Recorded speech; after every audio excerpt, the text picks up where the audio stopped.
La France, là où ils sont dangereux, c'est... Est-ce qu'il y a un moment où tu aurais frôlé le burn-out peut-être? Pour moi, l'entrepreneuriat, ça a toujours été une forme de foi vers le futur. Bonjour Hakim, Bonjour Yanis. merci de me recevoir. Aujourd'hui, c'est moi qui anime. Merci à toi. On va rentrer dans une nouvelle série de podcasts. Alors, avant de commencer, l'idée, c'est que les gens comprennent un peu c'est quoi ton parcours. Alors moi, je suis issu du domaine de la finance. Ouais. Je travaille justement pour le club acquisition, justement, où je vous accompagne justement sur la partie finance. Et aujourd'hui, c'est moi qui vais t'interviewer sur les différents sujets. Parfait, on va être interviewé donc par un financier. Tu faisais quoi avant? Moi, j'ai travaillé dans le domaine bancaire, dans le domaine de la prévoyance et donc de la gestion des actifs en France et en Suisse. Ouais. Et avant de rejoindre du coup acquisition. Parfait. Je suis ravi que ce soit un membre du club qui m'interviewe. Plaisir partagé. Donc, des premières questions qui sont revenues énormément sur les réseaux sociaux récemment. Les principales questions sont comment tu es arrivé sur les réseaux sociaux, toi qui étais plutôt du business physique et qui, avant l'année dernière, n'était pas plus exposé que cela, à part quelques apparitions ponctuelles. Surtout à la télé. Bon, moi, il faut savoir que je suis quelqu'un du marketing, mais à l'ancienne. J'ai fait pas mal d'émissions TV il y a très longtemps. Mhm. Quand je dis il y a très longtemps, il y a une vingtaine, une quinzaine d'années. En fait, je suis arrivé sur les réseaux par pur hasard. D'accord ? Okay. J'ai été plusieurs fois invité par des personnes pour faire des podcasts. Je n'avais jamais voulu. Et une fois, j'étais à Dubaï et Wiss m'invite à faire un podcast à Dubaï. Et donc, j'accepte de faire ce podcast. Je ne savais même pas ce que c'était, moi, le monde des réseaux, des infopreneurs, etc. Je ne connaissais pas ce monde-là. Et il m'invite à faire un podcast et ça a fonctionné. Donc, ça a cartonné. Et à partir de là, il me dit il faudrait peut-être qu'on fasse des podcasts de façon plus récurrente. Et ensuite, donc, au fur et à mesure des podcasts qu'on faisait, il m'a un peu expliqué c'était quoi le monde des réseaux sociaux. C'était quoi les infopreneurs, c'était quoi un challenge, c'était quoi des closers. Je ne connaissais pas tout ce monde-là. Et le business autour du digital des réseaux sociaux. Tu vois, c'est quelque chose que je ne connaissais pas du tout. Et comme je suis de nature curieuse, ça m'a intéressé et j'ai cherché à comprendre. Et c'est à partir de là que c'est en réalité lui qui m'a tout expliqué là-dedans, quoi. Ok. Et donc, ça a été donc, l'élément déclencheur, c'était donc ce podcast avec Wiss et qui t'a donné goût un petit peu au partage parce que tu as toujours été dans la transmission. Mais bien sûr. Alors, au début, c'était que de la transmission de valeur. Wiss me pose des questions sur les thématiques, les différents sujets en fonction de mon expertise et de mon expérience dans les affaires. Et je répondais à toutes les questions pour vraiment partager de la valeur. D'accord ? Et à partir de là, il m'a expliqué, il me dit, écoute, il y a du business à faire, il y a énormément de demandes. Il y a énormément de demandes des gens qui nous regardent, qui veulent être suivis par des accompagnements de vrais entrepreneurs comme toi. Et en fait, si tu veux, on s'est adapté à la demande. On n'a pas fait le contraire. Moi, je ne suis jamais rentré dans les réseaux sociaux pour faire des affaires ou du business. On s'est adapté à la demande qui était énorme. On a énormément de demandes. Et donc, le club, par exemple, le Business Club, est né des réseaux sociaux. Le campus, CGB Campus, est né des réseaux sociaux. D'accord. Parce que justement, oui, c'est vrai que c'est né donc, des réseaux sociaux, de cette présence. Donc, il y a eu cette demande qui est émanée justement donc, des viewers, des gens qui te suivaient. Exactement. Et où justement, tu as fait en sorte donc, de créer le club acquisition pour accompagner toutes ces personnes-là afin de leur donner les clés. Alors, même pire que ça. Alors, moi, je ne savais même pas ce que c'était un business club avec les réseaux sociaux. J'ai créé à la base, moi, j'ai toujours été dans le business physique. Donc, avec Wiss, il m'a dit, voilà, on pourrait faire quelque chose en commun. C'est le business club. Et qu'est-ce que c'est le business club ? Il y a des gens qui veulent apprendre, ils veulent du mentorat dans le business, ils veulent de l'expertise, ils veulent plein de choses. Et on va pouvoir ramener des réponses à leurs questions, tout en pouvant investir à nos côtés dans des deals via des montages SPV, etc. D'accord ? Alors, il y a des avantages quand tu montes un business sur les réseaux et les inconvénients, comme tout dans la vie. Les inconvénients, c'est les coûts marketing qu'a le business dans les réseaux sociaux. Moi, j'ai appris sur cette dernière année en montant acquisition, en même temps l'école en ligne, parce que moi, je voulais vraiment faire une école en ligne qui s'appelle CGB Campus, qui aujourd'hui fait un carton plein. Et tout l'écosystème des réseaux sociaux, tu sais, il y a les closers, il y a les challenges, il y a les équipes marketing. Enfin, il y a quand même des coûts qui sont très importants. Okay. Et ça, je l'ai appris. Moi, il y a un an, je ne savais pas ce que c'était qu'un closer, je ne savais pas ce que c'était qu'un setter, je ne savais pas ce que c'était qu'un organisateur de challenge. Ce n'était pas mon monde, ça. D'accord. Et c'est vrai que justement, ça a permis à beaucoup de gens donc, de découvrir donc, ton parcours, mais aussi donc, de pouvoir avoir de l'accompagnement parce que la plupart des entrepreneurs étaient un peu esselés dans leur domaine. Il y a beaucoup de contenu dans le domaine du business sur Internet, mais peu émanant de personnes ayant réellement eu un parcours atypique comme le tien. Et en ayant cela, est-ce que ça a été une force justement d'avoir ce parcours pour justement se monter ce business club, ou ça a été limite un inconvénient parce que tu n'étais pas issu des réseaux auparavant? En fait, moi, ma valeur, ce que j'ai délivré sur les réseaux, ça a énormément plu, surtout aux entrepreneurs. En fait, quelqu'un qui n'a jamais entrepris, peut-être qu'il ne se retrouve pas dans ce que je dis. Ou alors un primo-entrepreneur ne se retrouve pas. Tu vois, plusieurs fois, j'ai fait des conférences où les personnes qui m'ont invité m'ont dit « Hakim, ce que tu dis, c'est trop technique. On a ici 90%, ils sont à peine en train de créer leur SARL. Donc, ils ne peuvent pas rentrer dans la technique des organigrammes, dans la technique du business international. Ils n'ont pas cette profondeur d'esprit. » Donc, ceux qui ont tout de suite adhéré à tout ce que je disais, c'est les vrais entrepreneurs avec un vrai parcours entrepreneurial. Et donc, si tu veux, un entrepreneur, il cherche quoi? Pourquoi j'ai accepté de faire le Business Club? Il cherche des finances et il cherche du conseil. C'est ce qu'on a besoin quand on se lance dans la vie entrepreneuriale. Et moi, ce Business Club, quelle est la différence avec les autres? On amène de la valeur, pas que moi. Les membres peuvent amener de la valeur aux autres membres également, et les membres peuvent investir dans les entreprises des autres membres. Donc, quand tu adhères dans ce Business Club qui est acquisition, d'une part, tu trouves le conseil. Pour le conseil, ça te fait gagner énormément de temps quand tu entreprends dans ton business. Et d'autre part, tu peux trouver, si ton projet est retenu, les finances nécessaires, soit pour lancer ton projet, soit pour le faire croître si celui-ci est déjà existant. Ok, donc toi, c'était ça l'objectif, c'était de scaler les business de certains. Exactement. Et aussi d'être accompagné pour les primo-entrepreneurs. Exactement. C'est du scaling business et de l'accompagnement. Il y a des intervenants hebdomadaires dans ce business club qui apportent du conseil, que ce soit en comptabilité, en fiscalité, en juridique, en expatriation d'entreprises à l'international. Il y a plein de valeurs qui est apportée. Il y a des événements trimestriels et même des événements entre les membres de façon bimensuelle où ils peuvent se rencontrer entre eux. Donc, c'est tout un écosystème autour de l'entrepreneuriat. Et d'ailleurs, on le voit, aujourd'hui, 90% des membres qui sont ravis, c'est des entrepreneurs. Par contre, c'est vrai que le peu de rêveurs qui ont intégré le membre ou des salariés qui pensent qu'en payant une adhésion, ils sont millionnaires le mois suivant, ceux-là, ils se sont trompés, je dirais, de cible.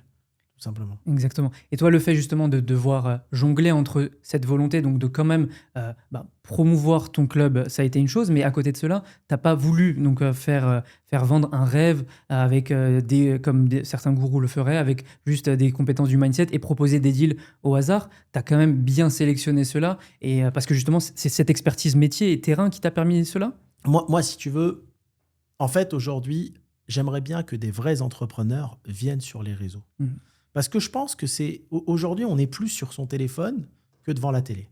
D'accord? C'est le marketing de demain, les réseaux sociaux. Et j'ai voulu me mettre dans le jeu. D'accord? J'ai voulu apporter cette valeur parce que j'en avais un peu marre que des personnes qui n'avaient jamais entrepris vendent de l'entrepreneuriat. En réalité, si demain, tu m'amènes un vrai entrepreneur qui a un vrai parcours entrepreneurial avec des réussites, des échecs, un vrai parcours, qui vient partager son parcours, son expérience de choses qu'il a faites. Si demain, j'ai envie de faire de la peinture, j'ai envie d'être formé par un peintre et un peintre qui est bon. Et en fait, sur les réseaux, on s'est retrouvé avec trop de personnes qui n'ont jamais peint, mais qui vendent une formation de peinture, par exemple. C'est pas possible. Et c'est pour ça que je me suis prêté au jeu. Et si tu veux, dans le club, aujourd'hui, on a des personnes extrêmement ravies. Et donc, en fait, on fait des accompagnements dans notre cœur de métier. Par exemple, regarde, à côté, il y a CGB Campus. Il y a des accompagnements franchises. On a des apprenants avec un taux de satisfaction à 100%. Ils apprennent à devenir franchiseurs. Mais parce que moi, j'ai été le plus jeune franchiseur de France. Donc, j'ai tous les modules. Et à mes côtés, j'ai qui? J'ai Antoine Barra, qui a fait 100 boutiques en France avec Eat Salad. On a le partenaire Pizza Cozy, on a plein de franchiseurs. On a des accompagnements IA. Pourquoi? Nous, dans l'IA, avec Fit Company, on est dans l'IA depuis 2013. Ça fait plus de 10 ans. On a des accompagnements immobilier commercial, parce que moi, j'ai toujours fait de l'immobilier commercial. C'est-à-dire, on ne rentre pas dans des niches qu'on ne maîtrise pas à 200%. Par exemple, tu vois, le Bitcoin, je ne m'y connais pas, ça ne m'intéresse pas. Je ne rentrerai jamais dans le Bitcoin, je ne connais pas. D'accord? Et pour revenir au club d'investisseurs, on est très diversifié. C'est pour ça que la concurrence l'a vu d'un mauvais œil, notre club, parce qu'on n'est pas focus start-up. Pourquoi? Parce que j'estime que les startups, tu as 98% qui déposent le bilan dans 3-4 ans. Donc, c'est de l'argent qui est jeté par les fenêtres. Donc, si tu veux, j'ai voulu, dans ce club, mettre de l'immobilier commercial, de la startup, de la grande entreprise, du retournement d'entreprise où on va reprendre des entreprises à la barre du tribunal qu'on retourne, etc. Et en fait, si tu veux, c'est ça qui a plu. C'est pour ça que le club a connu ce succès. Okay. connu un gros succès. Et moi, je suis quelqu'un de très authentique. Alors, Ennis, que ça plaise ou ça déplaise, je vais pas me raconter une vie sur les réseaux pour faire plaisir aux gens. Je ne suis pas là pour faire plaisir, je suis là pour dire la vérité. D'accord ? L'aspect réputationnel ne m'intéresse pas. D'accord ? Or, les réseaux, tu es dans un monde, c'est un peu le monde de Trump. Le monde de Trump, c'est quoi ? Dans les réseaux, déjà, tu as 99% de faux, il faut le savoir.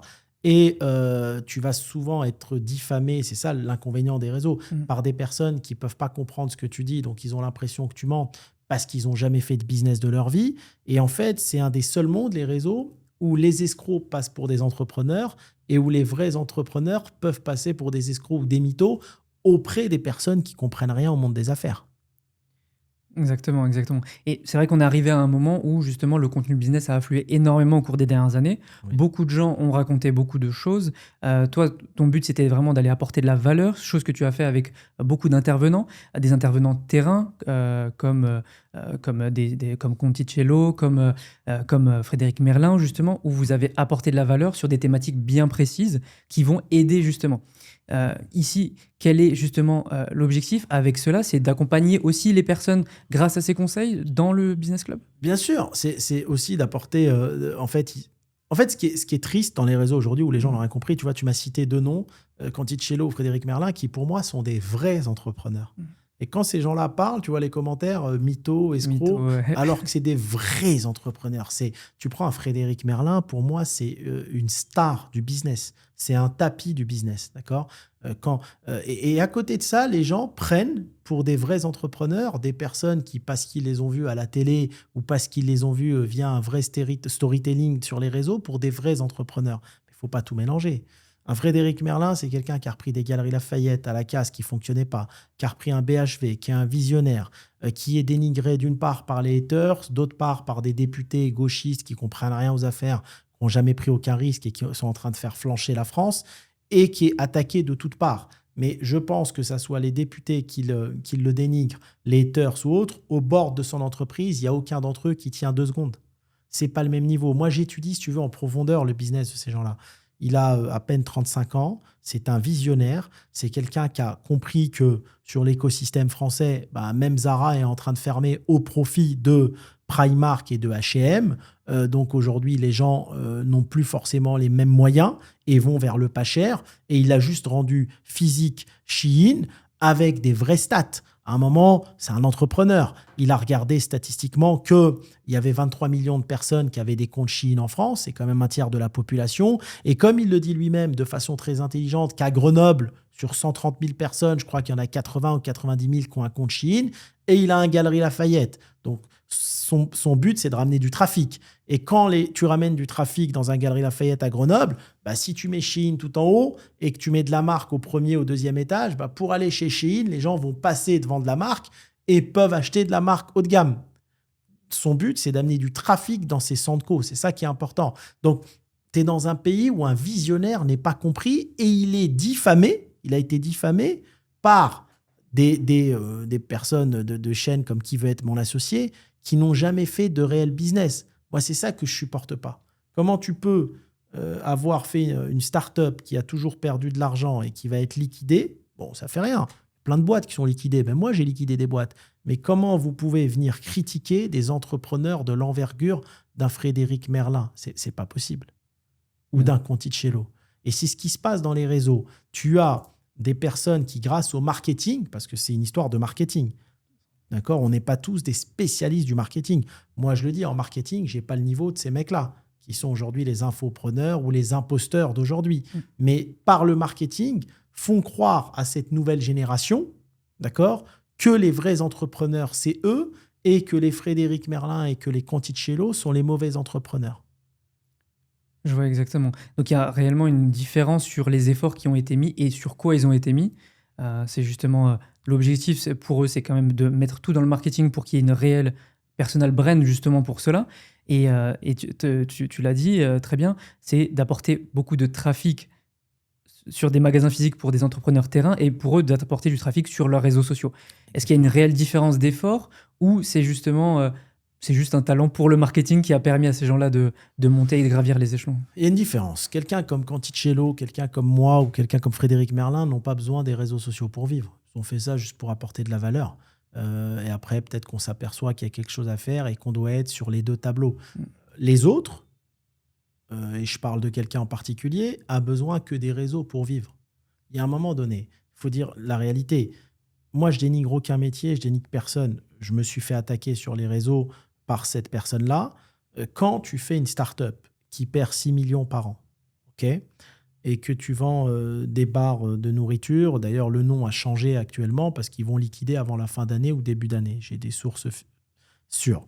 Bon, ça fait rien que tu liquides, que tu changes le nom de ton entreprise, tout ça, je m'en contrefiche. On s'en contrefiche tous.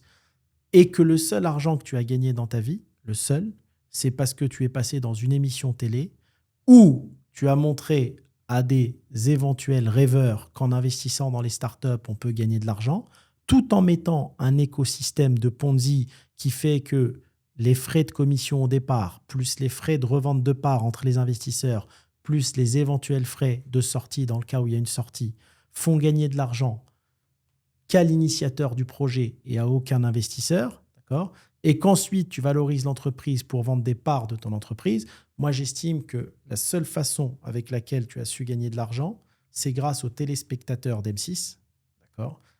Et du storytelling, lifestyle. Je montre que je suis en business class, je montre des beaux apparts, je montre des belles maisons pour faire rêver. Donc si tu veux, c'est le même modèle que l'infoprenariat. L'imposture et l'infoprenariat, c'est le même modèle. Ça, que ces gens-là le fassent, ça ne me dérange pas. Mais à ce moment-là, restez dans votre coin, faites croire aux idiots que vous êtes des entrepreneurs, ça ne me dérange pas. Mais venez pas dénigrer les vrais entrepreneurs. On n'est pas dans le même monde. Un Merlin, c'est un stratège de l'entrepreneuriat. Moi, je le sais parce qu'à l'étranger, j'ai acheté des grosses entreprises. En France, j'ai failli acheter des grosses boîtes comme Quick. Je sais c'est quoi la stratégie, la vraie stratégie. Le niveau stratégique de cet entrepreneuriat-là n'a rien à voir. Et moi, ce que je veux, c'est que des Frédéric Merlin, des Canticello, des patrons de gros groupes comme Groupe Bertrand, ces gens-là doivent venir dans les réseaux sociaux parce que cette jeunesse a besoin d'apprendre de ces gens-là. On n'apprend rien des autres. On n'apprend rien. On n'apprend rien, mis à part le storytelling. Et comme à côté de ça, c'est une chasse gardée, tu sais, l'écosystème de l'infoprenariat. Je sais pas, ça fait peut-être en tout 100, 200 millions d'euros, tu vois, je sais pas, de chiffre d'affaires. Bah, ils sont là entre eux et ils veulent pas qu'il y ait des nouveaux arrivants. Donc, dès qu'il y a des nouveaux arrivants qui viennent, on va te créer un écosystème, un socle pour le faire passer pour un escroc ou un mytho. Tu vois, moi, par exemple, je suis arrivé, tu as vu, en 1 an, j'ai fait ce que les gens ont fait en 10 ans. En 1 an, on a cassé Internet, on a fait 1 milliard de vues, et sans faire exprès, juste parce qu'on a apporté de la vraie valeur business. Et donc, ça n'a pas plu à certaines personnes qui maîtrisent mieux que moi les réseaux sociaux, les youtubeurs et les tiktokers, et qui sont entourés, si tu veux, d'un écosystème de personnes pour perturber ce que je dis. Mais moi, j'en ai rien à faire des réseaux sociaux, je ne vis pas de ça, ça m'amuse, c'est tout. Bien sûr. Et donc, je pense que c'est lié à ça que il y a eu autant de campagnes de dénigrement et autant d'impact là-dessus, quand justement d'autres infopreneurs qui vont pas avoir forcément de légitimité, eux ne sont pas attaqués. Parce que tu représentes plus une menace, entre guillemets, pour l'écosystème des infopreneurs que n'importe qui se lance du jour au lendemain. Tu sais, dans la vie, il y a 2 phrases que j'aime bien. La première, c'est « à qui profite le crime ?» Et la deuxième, c'est « qu'est-ce qu'il y a à gagner pour moi ?» Donc, en réalité, quelqu'un d'intelligent va te dire à qui profite le crime ? C'est pas possible qu'une campagne de dénigrement soit si intense, soit aussi bien orchestrée, aussi bien gérée. Automatiquement, il y a quelque chose derrière. Comme la vie. La vie, elle tourne tellement comme une pendule qu'il y a quelque chose derrière. Il n'y a pas de hasard dans la vie. Donc, j'ai des sources sûres dont je ne peux pas parler, bien entendu, qu'il y a des gens derrière, bien entendu, que c'est orchestré, et bien entendu que ça profite à des personnes pour qui j'ai fait de l'ombre. C'est une guerre commerciale pour certaines personnes, rien d'autre. C'est une guerre commerciale. Mais forcément, moi, je me défends un peu moins que les autres parce que je ne vis pas de ça. Je ne vis pas du business club, je ne vis pas de tout ça. Tu sais, dans le business club, j'ai pris 0. D'accord ? J'ai pris 0 à titre personnel. Parce que je ne l'ai pas fait pour gagner de l'argent. D'accord ? Et c'est pour ça, justement, j'ai hâte demain, mais c'est à mon initiative aujourd'hui, je vais au tribunal judiciaire. À l'encontre même des équipes marketing. Okay. Parce que j'estime m'être fait flouer dans cette affaire. Mais si tu veux, les concurrents que j'ai, eux, vivent de leur business club. Donc, ils n'ont pas le droit à l'erreur. Ouais. Moi, je peux éteindre les réseaux sociaux demain si ça me prend la tête. Ouais. J'en ai marre, j'éteins Instagram. Je n'ai pas besoin de ça pour vivre. Bien sûr. Maintenant, il y a un écosystème à prendre. Je suis, je pense, un des vrais entrepreneurs à être rentré sur les réseaux sociaux et j'irai au bout. Moi, comme j'ai dit, dans ma vie, j'ai vécu plusieurs batailles. Cette bataille-là, c'est de la rigolade pour moi. J'ai eu affaire à... Je suis dans le business depuis 23 ans. C'est rien.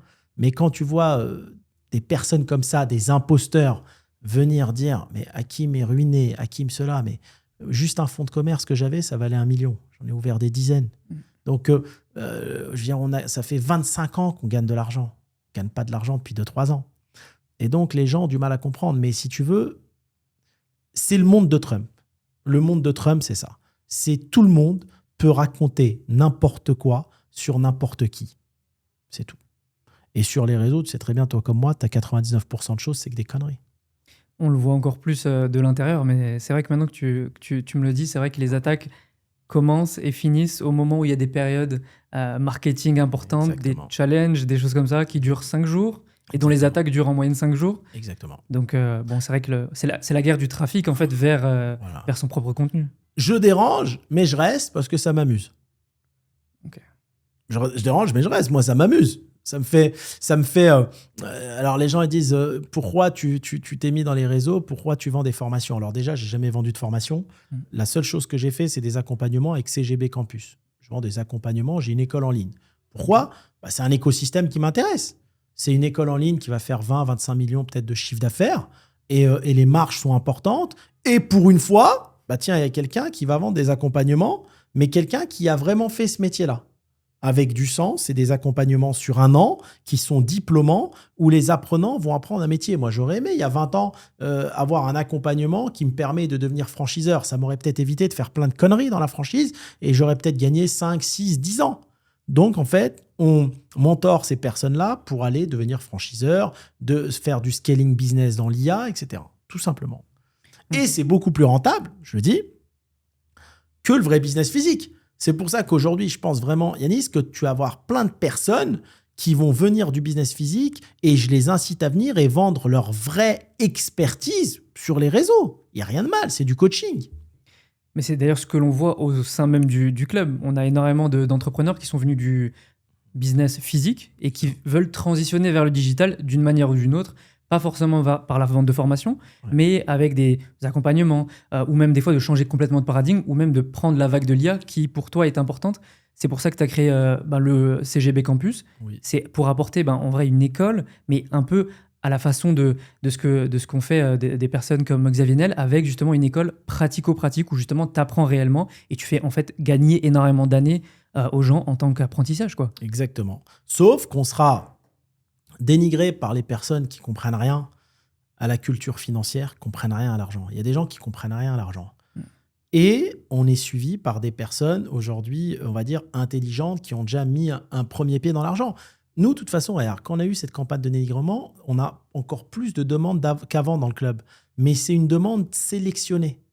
On s'est rendu compte que ça a fait une cassure et tous les rêveurs, les personnes qui sont que dans le salariat et qui n'ont aucun mindset entrepreneurial, ils sont plus là. Par contre, on a plein de primo-entrepreneurs, des gens qui veulent grandir, qui sont inscrits pour adhérer au club. Donc, en fait, ça a fait un tri naturel. C'est pour ça que ce Bad Buzz a été profitable pour nous. D'accord ? On n'a jamais inscrit autant de personnes dans l'école, etc. C'est pour ça qu'on dit qu'on parle de moi en bien ou en mal. L'essentiel, c'est qu'on parle de moi. D'accord ? Parce qu'après, tu as les gens bêtes qui sont des suiveurs qui, eux, suivent bêtement les on-dit et les gens intelligents qui vont fouiller. C'est justement là où on a vu, comme tu l'as dit, justement une différence entre ceux qui s'achètent un rêve, et tu le disais très bien dans un podcast avec Wiss, c'est Wiss qui sortait cette statistique très intéressante, c'est que la plupart des gens, et donc je crois qu'on était aux alentours des 80%, qui achètent de la formation, en fait, ne s'achètent pas une formation pour travailler, mais s'achètent un rêve, et 80% d'entre eux ne dépassent pas le premier module. Toi, derrière, tu fais quelque chose qui permet d'être diplômé derrière, d'avoir une réelle expertise dans un domaine, c'est pas juste des cours en ligne hébergés sur un site internet. Ah non, nous derrière, on a une superbe CEO qui fait un carton plein, qui s'appelle Narimen, Et d'ailleurs, je salue son travail. Elle est vraiment passionnée par les apprenants qu'on a. Il y a des très bons derrière. Tous les collaborateurs sont exceptionnels. C'est des professionnels de la franchise, des professionnels de l'IA. Moi, je ne suis pas là pour mettre en avant du marketing. Mettre des gens connus qui n'ont aucune expertise ne m'intéresse pas. Je vais préférer mettre des inconnus spécialistes dans leur domaine de métier. Tu vois, nous, c'est une école. Moi, mon but, ce n'était pas de vendre des formations à 20 €, c'est de vendre un accompagnement pour que des entrepreneurs à succès forment les entrepreneurs de demain. C'est une école. Et cette école-là, elle est internationale. On a même des apprenants qui sont anglo-saxons, qui sont espagnols. Elle est internationale et on est en train de la faire évoluer dans le monde entier. D'accord ? Okay. C'est tout. Pourquoi j'ai voulu créer cette école en parallèle au Business Club? Alors, Business Club, on était à l'initiative avec Wyss au début et tout, mais on avait une divergence. Moi, j'étais plus finance, lui était plus marketing. Et j'ai estimé, de toute façon, un jour, on pourra faire un podcast avec lui et il sait la vérité, que le marketing coûte trop cher et qu'il faut laisser du levier pour la partie finance et pour apporter beaucoup, beaucoup plus de valeur aux membres. Parce que là, les nouveaux membres entrants, j'ai vraiment envie qu'on rentre dans de la technique. D'accord ? Et par contre, on est beaucoup plus dur à l'entrée. On ne sélectionne plus, tu vois, on a 8000 personnes en attente. On va en sélectionner 1000, mais on va vraiment mettre même un psychologue à l'entrée. Ok. D'accord ? Parce qu'on veut que ça soit sélectionné. Parce que la première fois, peut-être que les closers, je ne sais pas c'est quoi, tu sais ce que c'est, les commerciaux qui parlent avec les gens, peut-être qu'ils ont mal sélectionné. Je veux dire, tu ne peux pas sélectionner quelqu'un qui est salarié à l'usine et qui croit qu'en payant 2000 €, il va être millionnaire le dimanche suivant. Ce n'est pas possible. D'accord, c'est pas la bonne cible. Et alors pourquoi je te fais un comparatif entre ces différents métiers? Je vais te montrer quelque chose qui est exceptionnel que les gens ne comprennent pas forcément. Si je te dis 100 millions, Yanis, tu as l'impression que c'est beaucoup d'argent, 100 millions. Ouais, c'est une somme considérable. On a l'impression. 100 millions en Europe aujourd'hui, en France par exemple, il y a 3 façons. Tu as des gens qui ont 100 millions en immobilier par exemple. Je ne parle pas de ceux qui ont 100 millions placés en banque. Tu as 100 millions en immobilier. Tu as des personnes qui ont des valeurs d'entreprise qui valent 100 millions. Et tu as ensuite, on va dire, les infopreneurs. L'avantage des infopreneurs, c'est eux les gagnants de tout cet écosystème. Je vais t'expliquer pourquoi. Si tu as 100 millions en immobilier, on va dire en immobilier d'habitation, parce que ce n'est pas tout le monde qui est dans l'immobilier commercial, etc. Un appartement d'1 million à Paris, un appartement qui vaut 1 million, si on prend Paris dans les bons emplacements, apporte un loyer d'à peu près 2500 € par mois. C'est à peu près ça à Paris. 1 million, 2005, voire 3000. Okay, tu prends en 2005, tu en as 100 appartements. Ça fait 250 000 qui rentrent par mois aujourd'hui. Okay, et je peux t'expliquer, parce que autour de moi et dans mon écosystème, il y a plein de personnes qui ont des foncières qui valent 100, qui valent 150 millions. Donc sur ces 250 000 qui rentrent, tu as aujourd'hui à peu près 20% d'impayés. Les gens ne payent plus les loyers. Il y a beaucoup de problématiques de loyers impayés. Okay, même dans le commercial. Grosse problématique en France actuellement. Donc déjà, sur ces 250 000 qui rentrent tous les mois, dans ta foncière, dans ta SCI, tu as 50 000 qui ne rentrent pas. C'est de l'impayé. Il reste 200 000. Sur ces 200 000, il va falloir prévoir 20 000 € par mois de frais d'avocat pour les locataires qui ne payent pas. Il faut suivre leur dossier. Il reste 180 000. Sur les 180 000, tu peux compter 20 000 pour tous les syndics. Parce qu'il y a un appartement, il y a partout, il faut payer les syndics. Hein. D'accord ? Il faut prévoir. D'accord ? Entre les syndics et les réparations. La chaudière qui est en panne, ceci, cela. Enfin, c'est des problématiques à gérer l'immobilier aujourd'hui. Donc là, tu vas être à 160 000. À 160 000, tu as vu, tu as un patrimoine de 100 millions d'appartements. À 160 000, il faut payer tes équipes qui s'occupent de tes appartements. Il faut faire les quittances de loyer. Il faut tourner dans les appartements pour la maintenance. Il faut s'occuper des procédures. Il faut une juriste, il faut du monde. Donc, ça va te coûter 10 000 €, 10 000, 12 000, chargé 20 000. Chargé, ça va coûter 20 000. Donc, tu es passé de 160 à 140 000. On est d'accord. Tu es à 140 000. À 140 000, faut prévoir encore 10 000 de rénovation de tes appartements. Il faut prévoir la rénovation qui est à venir. Parce que tu as toujours des choses, quand un locataire il sort, il faut repeindre, il faut rénover. Tu passes à 130 000. À 130 000, maintenant, on va dire c'est ton bénéfice. Mais le bénéfice, il est dans la SCI, il faut payer. tu vas payer à peu près 30 000. Il reste 100 000. Ensuite, 100 000, c'est ton argent dans ta poche, on va dire, tu distribues, tu payes encore la flat tax. 30%. 30 000. Il te reste 70 000. Alors, on peut dire c'est de l'argent, 70 000. Bien sûr. Mais quand tu as 100 millions de patrimoine, c'est pas grand-chose. Pas grand-chose, c'est sûr. Donc, avant, le patrimoine immobilier, il évoluait. Okay. Il évoluait. Donc, ceux qui ont acheté 20 millions de patrimoine ou 30 millions il y a 15 ans, bah aujourd'hui, peut-être que ça vaut 100 millions. Mais est-ce qu'il va évoluer entre aujourd'hui et dans 15 ans? On ne sait pas. Tu vois, on ne sait pas. Ce qui s'est passé les 15 dernières décennies, depuis qu'on est passé du franc à l'euro, on va dire, et l'accélération qu'il y a eu après, je ne sais pas où elle va aller maintenant. Personne ne sait. D'accord, ces prévisions-là, est-ce que l'Europe, l'immobilier va baisser? Est-ce que c'est l'étranger qui va monter dû à la fiscalité? On ne sait pas. Mais si tu veux, ça rapporte 70 000. Donc, tu as 100 millions de patrimoine immo, mais tu ne voyages pas en jet privé. Hein. Tu prends encore Transavia, EasyJet et Ryanair. C'est sûr. Au final, la logique était d'être rentier, mais au final, tu te retrouves avec des marges de 30% comme si tu étais un simple commerçant au final. Tu te retrouves avec une marge de 70 000 nets sur 100 millions, c'est même pas 30%. 35, ouais. Mais non, même pas. Tu te retrouves donc à presque 1 million par an, tu te retrouves avec 1%. 1% net de ton patrimoine. 1%. Oui, donc il y a quand même mieux. Et ça, tu penses que ça, c'est lié exclusivement à la France? Parce que tu as évoqué des problèmes qui ont réduit ce chiffre, qui sont quand même bien spécifiques au marché français, liés à la législation, à la fiscalité. Toute l'Europe est plus ou moins pareil. Après, c'est sûr que si tu es en Suisse, la Suisse, c'est pas l'Europe. Mais si tu es en Suisse, bien sûr qu'il y a des avantages. L'imposition est beaucoup plus faible. Les loyers sont payés. Voilà. La Suisse, le Luxembourg, par exemple, qui fait plus ou moins partie de l'Europe, c'est beaucoup plus carré. Mais moi, je te parle de l'Europe, la France, même l'Espagne. Hein. L'Espagne, c'est un peu comme la France. Donc, la réalité, elle est là. Mais pour le commun des mortels, pour eux, tu as 100 millions d'immobilier. Ils pensent, les gens, que tu prends 5 millions par mois dans ta poche. La réalité, elle est là. Ensuite, quand tu as une fortune d'entreprise. Donc, tu as vu, je t'ai fait 100 millions d'IMO, 70 millions par mois. Tu sais que 70 000 euros par mois. 70 000, c'est le prix de 10 formations d'un infopreneur. C'est pas faux, ouais. Est-ce que tu te rends compte? Donc, tu as des gens qui critiquent l'infopreneuriat. Pour moi, c'est le métier d'aujourd'hui. Alors, tu vois, 100 millions d'IMO, 70 000 euros dans ta poche tous les mois. Maintenant, on va faire la valeur d'entreprise. Une entreprise qui vaut 100 millions, d'accord? Moi, j'ai plein de potes et j'en ai eu aussi, moi, des entreprises qui valaient 100 millions de chiffre d'affaires et qui valaient 100 millions. Si on prend le cas de la restauration, après, tu peux prendre tous les cas de figure, les marges sont assez faibles. D'accord? Les marges sont de 10%. Okay? Les marges sont de 10% et ensuite, tu as vu surtout quelqu'un qui a monté son groupe en faisant un prêt. Quand tu fais des prêts pour acheter tes magasins, le capital, une partie du capital, rentre dans le bénéfice, dans tes bilans. Sauf que l'argent, tu ne l'as pas en numéraire.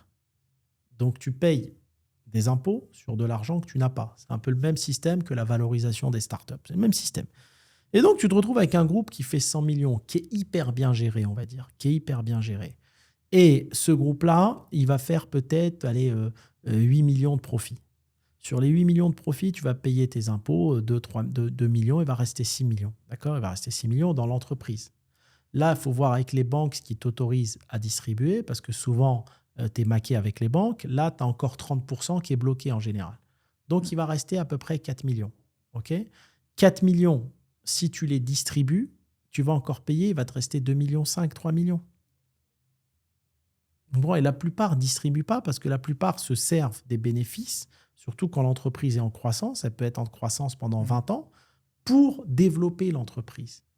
Donc, souvent, tu vas te retrouver avec des patrons qui ont juste un salaire de 10 000 euros par mois et qui ont des belles voitures en leasing et une maison à crédit, mais souvent, ils ne distribuent pas.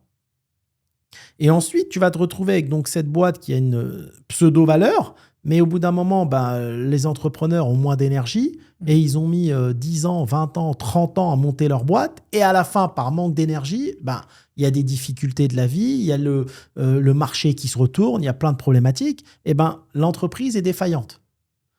Et tu as travaillé 30 ans pour qu'à la fin, l'entreprise aille en liquidation. Ou alors, j'appelle ça la consolidation qu'on déconsolide. Tu vas consolider pendant toute ta vie un groupe et à la fin, tu vas le déconsolider parce que ça ne va pas. Donc, tu vas acheter plein de boutiques et à la fin, tu vas commencer à les vendre. Faire rentrer de la trésor. Mais c'est l'histoire des groupes, même des géants. Si tu prends un géant comme Kering, groupe de luxe, bah là, ils ont eu des difficultés. La première chose qu'ils ont fait, ils ont vendu leur foncier. Ils ont vendu, je crois, pour 2 ou 3 milliards de foncier. Pour maintenir des résultats importants et faire pérenniser le groupe. Exactement, pour maintenir des résultats positifs. Ok. Et pour toi, qu'est-ce qui fait la différence entre une entreprise et plutôt un groupe même qui va réussir à pérenniser de décennie en décennie, voire de génération en génération, et quand d'autres vont avoir du mal au bout de 20, 30 ans de travail et où justement l'efficacité, justement le bénéfice va réduire au fur et à mesure? En fait, alors pour en revenir à ça, je reviens tout de suite là-dessus. Bon, tu as vu, je t'ai montré combien rapportait l'immobilier. On est à 1% net. Je t'ai montré combien rapportait une entreprise qui valait 100 millions. Et il faut la monter, l'entreprise qui vaut 100 millions. Elle va rapporter au patron, allez, 10 000 euros par mois de salaire. Et à la fin de l'année, peut-être, il va se distribuer maximum 1 million de bénéfices sur 8-9 millions de dividendes réels. OK ? Maintenant, un infopreneur, c'est là où c'est la magie du monde du digital. C'est ça. Il n'a ni le patrimoine immobilier, il n'a ni le patrimoine de l'entreprise, la valeur d'entreprise. Il va vendre des accompagnements. Moi, j'ai vu plein d'infopreneurs à Dubaï qui vendent pour 500 000 euros par mois d'accompagnement. Mais 500 000 euros par mois, net, parce que la plupart sont à Dubaï. Donc, c'est net d'impôts dans ta poche. Et les frais ne sont pas élevés, les frais mensuels, quoi. Aucun frais. Donc, en fait, tu te retrouves avec des infopreneurs qui font 6 millions à l'année. Il y en a plusieurs, plus d'une vingtaine, plus d'une trentaine. Et sur 6 millions, il y a 4 millions de bénéfices dans leur poche. Alors, la différence, elle est où ? Ils ont le temps. C'est pour ça qu'ils ont un gros lifestyle. Ils ont le temps et l'argent. C'est les seuls des trois à avoir le temps et l'argent en cash money tout de suite. Là où les autres n'ont que des patrimoines. Un patrimoine IMO, un patrimoine d'entreprise. Et celui qui est dans l'entreprise, il est bloqué dans son entreprise. Il a une vie d'esclave. La plupart des entrepreneurs n'ont pas une meilleure vie que leurs salariés. Ils sont ancrés à leur entreprise. Ils sont dépendants à leur entreprise. Ouais, c'est sûr. Donc l'infopreneur, il ne faut pas croire que c'est l'idiot des entrepreneurs. Aujourd'hui, c'est lui le patron. Moi, je suis très pragmatique. C'est lui le patron. D'autant plus que toi, tu martèles souvent que l'argent, c'est une chose, mais le temps, c'est ta réelle valeur au quotidien. C'est vraiment ce que tu cherches, le temps, la liberté, et tu penses que c'est vraiment le domaine, on va dire l'entrepreneuriat de formation, l'infoprenariat, mais aussi donc, tout ce qui est SaaS, dans le domaine du digital, c'est vraiment ce qui te permettra de cumuler une ambition importante pour un entrepreneur, tout en garantissant une bonne vie et un temps. Alors moi, après, il y a l'entrepreneur que tu es et il y a l'homme que tu es. Ouais. Moi, j'ai toujours entrepris à la base, à 19 ans, j'ai commencé même à 18 pour être libre. Ce qui m'a intéressé, et là encore une fois, les gens ne peuvent pas le comprendre, c'est d'être un nomade de ce monde. C'est pour ça que j'ai des sociétés à moi qui ont été même défaillantes par laxisme. Parce que je ne sais pas pourquoi, il faut peut-être voir un psy pour voir le passé, il faut retourner dans le passé. Je vis tous les jours comme le dernier. Et j'ai toujours vécu ma journée comme si c'était ma dernière journée et j'ai toujours fait ce que j'avais envie de faire. Moi, pour des contrats à beaucoup d'argent, plusieurs chiffres, j'y allais pas parce que j'avais pas envie ce jour-là d'aller signer un contrat. Tu vois, je vais te dire un truc, tu vas être choqué. Je me suis retrouvé en interdiction de gérer, mais je l'ai dit ça avec Wiss, je l'ai dit avant même de créer le business club et tout. Moi, je suis très transparent. Et qu'on tombe dessus pour ça d'ailleurs. Parce que j'étais à Bali avec des amis à la maison et que j'avais pas envie de rentrer en France voir le mandataire qui s'appelait MJA à Paris. C'est du laxisme, c'est de ma faute. Mais parce qu'à ce moment-là, je voulais rester à Bali et j'ai dit au mandataire, je reviens dans 1 an et demi. Et le mandataire, ça lui a pas plu. Mais il était très gentil, un mandataire très sympa. Il me dit, Monsieur Benotman, il y a quand même quelque chose. Vous venez, si vous venez, moi, je vais pas en justice. On s'arrange. Vous payez et voilà. Mais parce qu'à ce moment-là, je voulais être au bout du monde. Ça dépend ce que tu veux faire de ta vie. C'est quoi comme il disait Tapi, je préfère réussir ma vie, moi, que réussir dans ma vie. Tu vois, il n'y a pas de sens. Si demain, tu me dis, Hakim, tu gagnes 10 millions par mois, mais que tu dois aller dans ton entreprise, que ça soit une chaîne de resto, ce que tu veux, tous les matins de 8h à 22h, que tu travailles tous les jours et que tu as une semaine de vacances par an, je te dirais non. Moi, ça ne m'intéresse pas. Il y en a qui sont passionnés par le travail. Moi, ça ne m'intéresse pas. Tu vois, dans le passeport français, on a une chance, c'est de voyager. Je crois qu'on n'a pas besoin de visa pour aller dans plus de 190 pays. Ben, moi, j'ai été dans tous les pays. Parce que j'estime, en fait, là, tu dois avoir une question profonde au fond de toi. Pourquoi tu es sur Terre? Il y a plein de personnes qui vivent au jour le jour et qui ne se sont jamais posé cette question. La plupart se la posent une fois qu'ils sont sur leur lit de mort. Ils se disent, OK, j'ai vécu, j'ai fait tous les jours la même chose, métro, boulot, dodo, que je sois salarié ou entrepreneur. Pareil, hein. Mais quelles sont mes envies profondes? Et je pense qu'on doit tous se donner les moyens de ces envies profondes. C'est pour ça j'ai toujours entrepris par intensité. Je vais venir, je crée un business, je suis à fond pendant 1 an, 2 ans, et après j'arrête, je passe à autre chose. C'est justement ce que tu racontais où à une époque, tu passais ton temps, donc la moitié de ton temps au boulot. Ouais, Par contre, là, il n'y avait pas de week-end. exact. C'était vraiment, tu te disais, bon, ça sert à rien de vivre à moitié. Autant tout donner dans le travail et après tout donner dans les vacances. Mais au moins, tu avais cet équilibre entre les deux. Un En mois fait, sur deux, je crois. qu'est-ce que tu veux faire de ta vie? Mm. C'est toujours pareil. Une fois, je disais à un ami, quand j'ai acheté mon premier yacht, je lui dis, tu préfères... En fait, on parlait à un monsieur, tu sais, qui nettoyait les bateaux, tu sais, les beaux yachts que tu vois à Saint-Tropez et tout.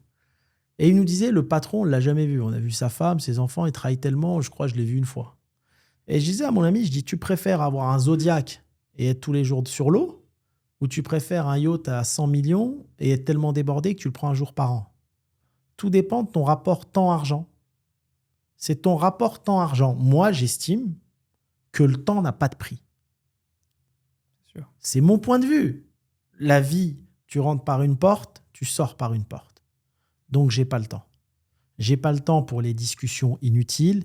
J'ai pas le temps pour consolider des entreprises qui, de toute façon, au bout d'un moment, vont se déconsolider parce que une entreprise, c'est comme une montagne. Tu montes, soit tu la vends au bon moment, soit après ça coule et tu auras bousillé 35 ans de ta vie à mettre de l'effort dans quelque chose qui ne va pas continuer. Donc, avec le recul, je prends beaucoup de hauteur sur la vie, hein. C'est vraiment philosophique, hein, ce que je te dis. Bah, je préfère monter une entreprise, la vendre et aller profiter de ma vie. Donc toi, pour toi, l'exit, c'est important et le but, c'est pas de consolider forcément le groupe, même si tu l'as fait auparavant, mais où là, tu te considérais comme plus qu'esclave de ton groupe, où là, tu travaillais sans relâche. Et toi, c'est ce que tu apprends justement aux gens, c'est de transitionner vers quelque chose de plus, qui leur plairait plus en termes de ce qu'ils aiment faire au quotidien. Et c'est ce que tu fais grâce à CGB Campus, je crois, non? Ouais, exactement. Tout dépend, si tu veux, Nice, de ton mindset. Il y a des personnes, tu vas prendre un Auvergnat qui est un acharné de travail. Moi, j'en ai plein autour de moi. Eux, leur seule chose dans la vie qui leur plaît, c'est de travailler tous les jours, du matin au soir. Tout dépend, c'est quoi ton mindset? Mm.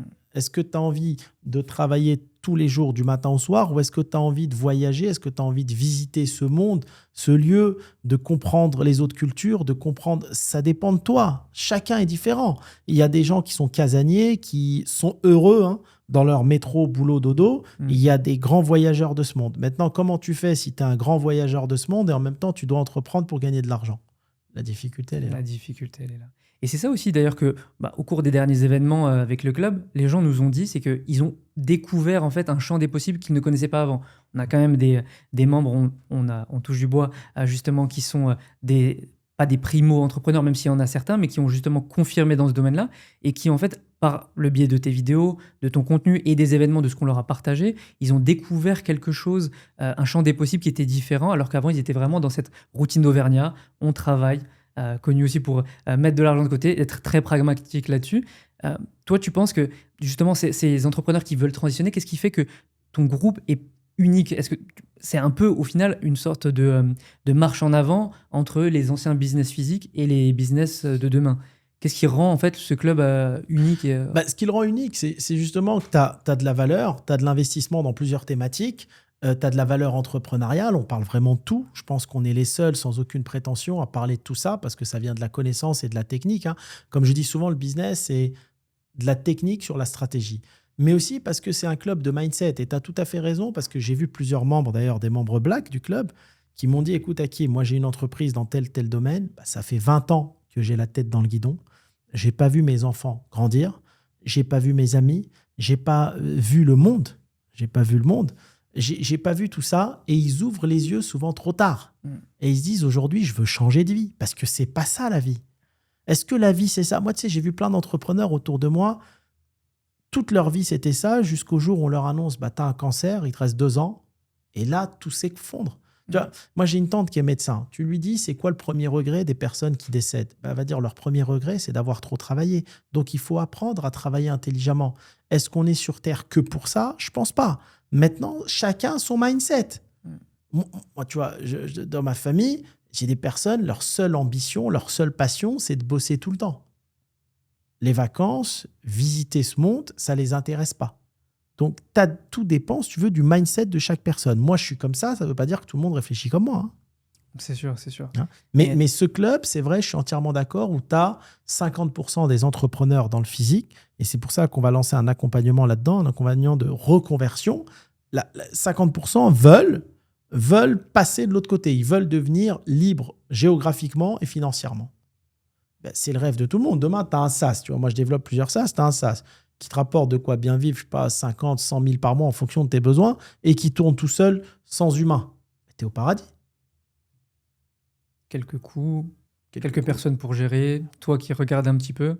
Libre. Et au final, tu gagnes en qualité de vie alors que d'habitude, tu aurais pu être dans tes bureaux à Paris ou en Bretagne ou dans un endroit où qui ne te plairait pas forcément. Et au final, quand tu reviens de vacances, tu es toujours dégoûté de revenir parce que justement, tu as passé ton temps. Tu te dis que en fait, moi, c'est ça que j'aime, c'est profiter, voyager, découvrir. Ça dépend de ton mindset de vie. On est tous pareils. Moi, tu vois, j'ai un gars, c'est un proche, il a 2 enfants, sa femme. Bah lui, il prend son voilier et il va faire le tour du monde. Parce que c'est ça. Et d'autres personnes qui vont dire, non, moi, j'ai besoin de prendre le métro tous les matins, d'aller au boulot et de rentrer chez moi. Ça dépend. Est-ce que tu as une ADN d'aventurier ou pas? C'est ça. C'est aussi ça, justement, je pensais. Parce qu'il y a une certaine zone de confort qu'on leur a montré, qu'ils connaissent. Mais c'est aussi des gens... Je pense qu'il y a beaucoup de gens qui se mentent en se disant « Non, mais moi, j'aime ma vie comme elle est, etc. Et puis, je construis pour mes enfants. » Au final, comme tu l'as dit, justement, c'est que sur les dernières années, si demain, ils ont un petit souci, ils savent qu'il n'en reste plus beaucoup, c'est qu'il y a quand même des regrets, justement. Et toi, ça a toujours été ça. Ton objectif, c'est d'avoir cette liberté et de promouvoir cette liberté, on va dire, mais tout en gardant en fait l'ambition entrepreneuriale au sein de cette école. Exactement. Moi, ce que je veux au sein de cette école, c'est leur apprendre vraiment ce mindset, ces différentes visibilités de voir la vie qui répondent pas forcément à tout le monde. Tu as des gens qui comprennent pas. Moi, une fois, j'étais avec un journaliste, je sais plus son nom, un mec très sympa, un Marseillais, et il me disait, en fait, toi, Hakim, le truc, c'est que tu as compris à 20 ans ce que ma mère a compris à 65 ans, au moment où elle est rentrée en retraite. Sauf que malheureusement, c'est l'histoire de la vie. À 65 ans, tu peux plus faire les mêmes choses qu'à 20 ans. Donc, à quel moment tu veux kiffer ta vie? Moi, si tu me dis, Hakim, ça a été quoi ta plus grande chance et ta plus grande richesse? J'ai très, très bien gagné ma vie dès mes 20 ans. Donc, j'ai pu réaliser tous mes rêves. Mais ce que je faisais entre 20 et 40 ans, peut-être que ça m'intéresse moins aujourd'hui. Une fois que tu as fait le tour du monde et tout, tu as peut-être moins envie de le faire. Mais si tu veux, c'est quoi ton mindset? Il faut que les personnes regardent au fond d'eux ce qu'ils veulent faire de leur vie. Et après, bien sûr, ça passe par la case argent. On a besoin de gagner de l'argent pour kiffer sa vie. Et à un moment, se dire, je me sacrifie pendant 2, 3, 4, 5 ans, 10 ans pour pouvoir être libre ensuite. Ouais, c'est sûr. Et ça, c'est une mentalité qui est vraiment aussi très présente dans la nouvelle génération Y, génération Z, où justement la liberté géographique et temporelle est limite plus importante que les revenus. Oui. Et c'est ça que tu vas promouvoir, parce que c'est vrai qu'on a parlé beaucoup d'entrepreneurs qui ont des business qui tournent, qui ont des groupes qui ont des valeurs importantes. Moi, je les ai rencontrés personnellement. C'est des gens qui, certains sont nos membres Black, Platinum, etc., mais qui ont justement la volonté de faire cela. Aujourd'hui, est-ce que le CGB Campus est quand même ouvert aux personnes qui seraient des primo-entrepreneurs? Oui, alors pour en revenir à cette génération, la nouvelle génération qui ont 20 ans aujourd'hui, ils sont très ouverts sur le monde. Moi, j'admire cette génération. En fait, je vais te donner un exemple. Je réfléchissais comme eux il y a 25 ans. Voilà. Donc, j'étais en avance sur mon temps. Ces gens-là, moi, j'en ai plein autour de moi. Ils ont 20 ans, ils ont déjà fait le tour du monde presque. Ils vivent là, ils travaillent de Thaïlande, ils travaillent de Bali, ils travaillent du Maroc, ils travaillent du Mexique. Ils sont dans le digital. Ils ont tout compris. Ils ont la notion temps-argent. Ils ont compris très tôt que la vie n'était qu'éphémère. Et d'ailleurs, tu as vu, tu as carrément une génération de personnes aujourd'hui qui veulent même plus être propriétaires. Ils veulent plus se casser la tête avec des soucis de plomberie, des copros, des choses comme ça. Moi, j'ai un gars, tu vois, qui est un proche, il a une fortune, je crois, de 8 millions, mais il n'a pas de maison, il est locataire. Il me dit, Hakim, moi, je veux être libre. Je veux être libre. J'ai pas de voiture, j'ai pas de maison, j'ai même pas de vélo, j'ai rien. J'ai un sac à dos, j'ai des comptes où il y a beaucoup d'argent à travers le monde et je veux être libre. Il a son ordi quoi aussi. Il a son ordi. C'est ça. Et en fait, je comprends pourquoi, parce que ça te prend l'esprit d'être propriétaire, les problèmes, les déplacements. Tu as des gens qui veulent plus, ils veulent vivre de façon libre. Et en fait, on revient limite à l'époque des hommes préhistoriques, en vrai. Non, des nomades quoi. C'est des nomades. Exactement. Et toi, justement, ça se voit dans ton lifestyle, justement. Là, on t'est quelque part. Avant, tu étais à Genève, Luxembourg, etc. Et où, justement, en fait, c'est quelque chose qui a beaucoup séduit les gens et qui leur a permis de faire cela. D'ailleurs, vous avez justement donc, des informations sur CGB Campus, donc dans la description, où justement vous aurez la possibilité donc, de vous inscrire. Il y a énormément de choses. Vous pouvez réserver un appel justement pour discuter avec nos équipes et leur permettre justement de vous aider et ainsi donc démarrer vos premiers projets. Exactement, exactement. Mais donc voilà, c'est du lifestyle si tu veux. Du lifestyle, c'est tout, rien d'autre. Moi, je respecte toutes les façons de vivre, tu vois. Mais c'est vrai que ça peut choquer, Yanis, en fait, des personnes qui n'ont pas ce mindset-là. Ça peut les choquer. Tu vois, moi, par exemple, je parlais d'immobilier. Là, on est au Maroc, d'immobilier au Maroc. Moi, j'ai investi au Maroc dans les terrains il y a très longtemps. Donc, quand je disais j'allais construire 800 maisons, c'est parce que dans mes terrains, j'ai la capacité de faire 800 maisons. Mais peut-être que je n'ai pas envie de le faire tout de suite, parce que je ne suis pas pressé. Grâce à la vie, j'ai assez pour vivre comme j'ai envie de vivre. Je ne cours pas, je n'ai jamais couru après l'argent. Si j'étais quelqu'un qui courait après l'argent, je n'aurais pas pris dans le club. Toi, dans le club, j'ai envoyé les relevés bancaires et tout à mes avocats, à tout le monde, j'ai pris 0. L'argent, c'est ce qui passe à la fin. Ce qui m'importe, c'est le projet, c'est la réussite. La réussite d'abord de ma vie, ensuite peut-être la réussite dans la vie, de faire chaque jour ce que j'ai envie de faire, d'accord, de prendre du temps avec les gens que j'aime, et à la fin, il y a l'argent, c'est à la fin, ça. Et ça, tu as plein de gens qui ne comprennent pas. Ils se disent, attends, pourquoi il peut construire 800 maisons, mais on ne les voit pas, il ne construit pas. Mais je construis quand j'aurai le temps. Moi, j'ai investi, les gens, ils te parlent de Marrakech. Moi, ça me fait rire sur les réseaux. Je vois des gens qui ont découvert Marrakech il y a 3 ans. Mais je venais à Marrakech il y a 20 ans. Très longtemps, je venais à Marrakech. J'ai aimé Marrakech la première fois que je suis venu, il y a très longtemps, c'était en 2002. Tu vois ? Et quand on te parle d'immobilier à Marrakech, t'en as plein qui ne comprennent même pas l'immobilier. Oui, les prix flambent, les prix baissent, ils ne savent même pas ce qui se passe. Mais Marrakech a toujours eu du succès. Elle n'a pas attendu la Cannes ou la Coupe du Monde pour avoir du succès. C'est une ville touristique depuis toujours. 2, ok, les terrains ont augmenté. Nous, on a acheté des terrains il y a très longtemps. Ils ont fait x6, x7. Ok, les terrains ont augmenté. Les riads ont augmenté. Ok, parce que c'est une augmentation, il faut l'expliquer. Parce qu'il y a, si tu veux, la rareté sur les riads et c'est souvent des riads qui ont été rénovés. C'est pour ça que les prix ont augmenté. Mais les appartements, en 2010, étaient limite plus chers qu'aujourd'hui à Marrakech. Ah, tu trouves ? Ah oui ? Bien sûr, Okay. En 2010, tu avais des appartements à 19 000 dirhams du mètre carré, 17 000, c'était cher. C'était cher. Là, il y a quelques mois, c'était même moins cher qu'en 2010. Okay. Donc, tu vois, c'était juste que la clientèle à l'époque était différente. D'accord ? Il y a eu une évolution de la clientèle. Et donc, les terrains ont augmenté. Il y a surtout une inflation au niveau des terrains agricoles qui sont devenus constructibles. Mais là, encore une fois, on a des actifs pour faire nos constructions. Je n'ai jamais dit que j'allais construire demain ou après-demain. Je ne suis pas pressé quand j'ai le temps. Je ne suis pas pressé. Je prends mon temps. Et tu sais, il y a beaucoup de gens qui aimeraient, qui ne savent pas par où commencer, qui souhaitent... tu leur parles d'immobilier à Marrakech, ça a fait écho. Il y a beaucoup de gens qui t'ont interpellé moi-même sur l'intérêt qu'on a pris aussi suite à tes vidéos. C'est pas quelque chose, même avec le digital, avec Internet, c'est pas quelque chose qui est forcément connu de tous. Toi, tu es aussi comme dans un certain écosystème d'entrepreneurs, etc. Mais ces gens-là qui veulent commencer, comment ils peuvent mettre un premier pas dans l'investissement à Marrakech s'ils habitent à Amiens, à Marseille, à Paris et qui ne connaissent pas, qui sont peut-être même pas venus ou qui sont venus mais qui ne savent pas par où commencer? Ouais, déjà, il y a 2 choses. Après, c'est vrai que dans le monde, il n'y a pas que Marrakech, il faut bien comprendre. Aujourd'hui, ça dépend. Si tu fais un prêt, ça dépend les gens. Il y a des gens qui font des prêts, d'autres qui n'en font pas. Le meilleur endroit pour investir, c'est la France. Parce qu'il faut le dire, c'est le pays qui finance le mieux. Okay, les gens, ils se plaignent là-dessus, mais ce n'est pas vrai. Ensuite, il faut calculer le rendement. Mais encore une fois, tu sais, une fois, je parlais avec mon associé. Les terrains qu'on a achetés, tu sais pourquoi on ne les a pas construits? On a gagné plus d'argent à ne pas les construire. Mais ça, tu ne peux pas l'expliquer à tout le monde. Les gens ne comprennent pas. Que le temps vaut quelque chose et que si tu construis, même si tu vas gagner un peu plus, ça ne vaut pas les peut-être 6 mois, un an et demi. Ici, c'est 2 ans des fois les constructions. Exactement. Il faut toujours dans le business prendre l'aspect temps. Si tu achètes, je n'ai pas envie de parler de mes actifs, mais tu parles en général, tu achètes, tu as 1 hectare par exemple, que tu as acheté 150 000 euros il y a 8 ans, un exemple, hein, et qu'aujourd'hui, ce même hectare vaut par exemple 700 000. Donc il a pris 650 000 de valeur.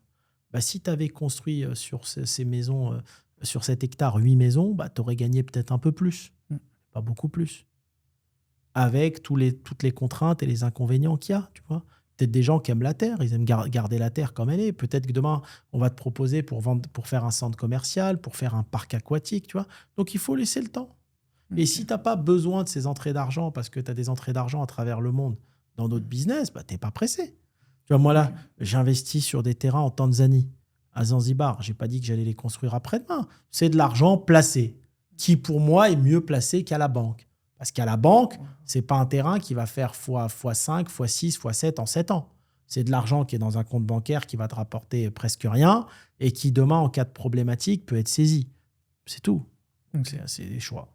Et c'est quelque chose qui, justement, toi qui connais bien la zone, c'est quelque chose qui justement, est possible aussi, justement, en étant membre du club, de pouvoir faire, on va dire, un peu partie de cette aventure. Parce que c'est vrai que les gens ne peuvent pas savoir. Comme toi, tu es un peu plus un expert, on va dire, du Maroc et d'autres zones dans le monde.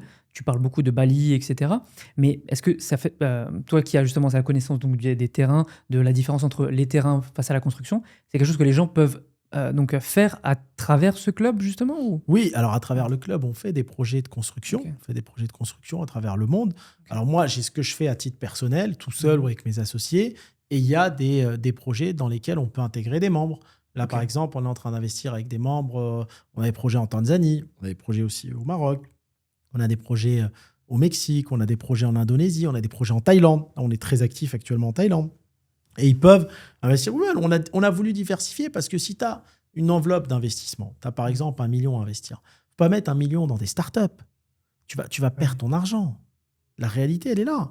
Peut-être mettre 100 000 dans les startups, mettre encore une enveloppe de 100 000 découpée en 10 fois 10 000 dans une autre startup, dans d'autres startups, et à côté mettre 300 000 dans la promotion immobilière.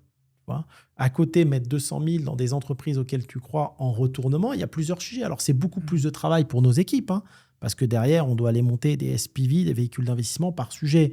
Mais c'est la diversification des projets, d'accord, des thématiques et des pays qui feront la réussite de tes investissements. Si tu viens, t'investis dans 100 startups qui sont en France, tu as 100% de chance que les 100 vont être défaillantes. Et même si tu y arrives, après, tu vas avoir un sujet fiscal très important qui fait que tu ne vas plus gagner grand-chose.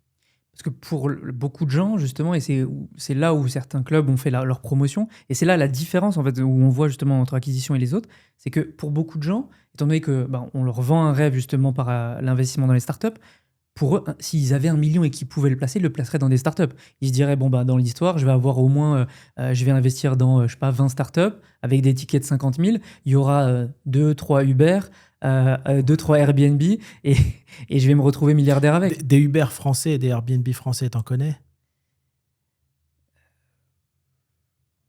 Ah non, c'est compliqué. C'est compliqué. Ils font ce qu'ils veulent, c'est leur argent, c'est pas le mien. Et c'est compliqué. Mais c'est vrai que c'est tout un sujet parce que on parle beaucoup donc, d'entrepreneuriat, mais l'investissement, toi, tu le vois plus dur ou plus simple que l'entrepreneuriat ? En fait, tu as 2 pôles. Entreprendre, c'est difficile. Okay. Investir et garder son argent, ça l'est encore plus.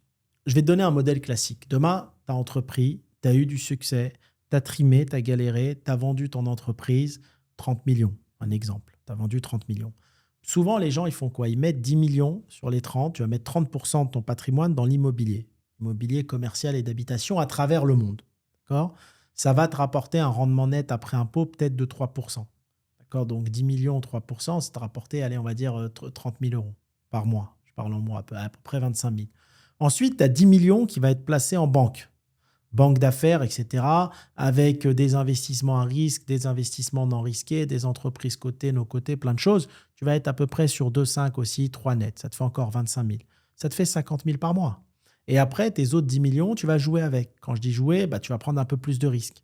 Tu vas investir dans des startups à risque, tu vas investir dans des projets à risque, etc. Mais je veux dire, tu vas... Voilà, tu es toujours obligé, mis à part tes 50 000 que tu as pour ton train de vie, tu es toujours obligé de continuer à faire du business et à prendre des risques. Hein. Ok. Et ça, c'est une notion de risque. En fait, bon, c'est vrai que toi, tu l'évoques avec des sommes assez importantes, 10 millions, 10 millions, 20 millions. Oui, parce que c'est mon domaine. Mais c'est ça. Mais oui, justement, comme dit, c'est vrai qu'il y a des gens qui vont promouvoir justement l'environnement startup, mais tu as dit, on est à 98% d'échecs des startups, malgré des levées de fonds importantes, malgré des années de travail, etc. Je les ai tous suivis. Okay. Ça fait 15 ans que je suis les startups. J'ai un tableau, il y a toutes les startups. Celles qui a levé 20 millions, celles qui a levé 90, celles qui a levé 150, 99%, ils sont inexistantes aujourd'hui, ils n'existent plus. Il y en a qui ont levé 100 millions et les boîtes, elles ont été revendues 3 millions, 4 millions.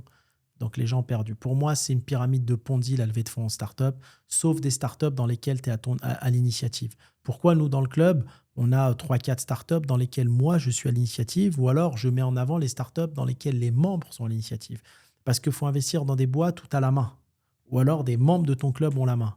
Sinon, c'est les seuls qui vont gagner de l'argent, c'est les fonds d'investissement qui vont prendre ton argent pour mettre dans des startups et eux, ils vont prendre leur commission, leur marge à l'entrée, leur marge à la fin, mais toi, tu gagneras rien du tout. J'ai toujours dit, c'est comme en bourse. Les petits porteurs sont là pour enrichir les gros porteurs. Il faut le comprendre, tout ça. C'est tout. Il faut être là en début de la partie. Si tu es là à la fin du jeu, ça ne sert à rien. Je veux dire, si tu étais rentré dans Airbnb au début, oui. Mais si tu arrives à la fin, ça vaut déjà je ne sais pas combien de dizaines de milliards, ça ne sert à rien. Ouais, et puis surtout, on parle de Airbnb qui est sorti d'un incubateur américain bien connu.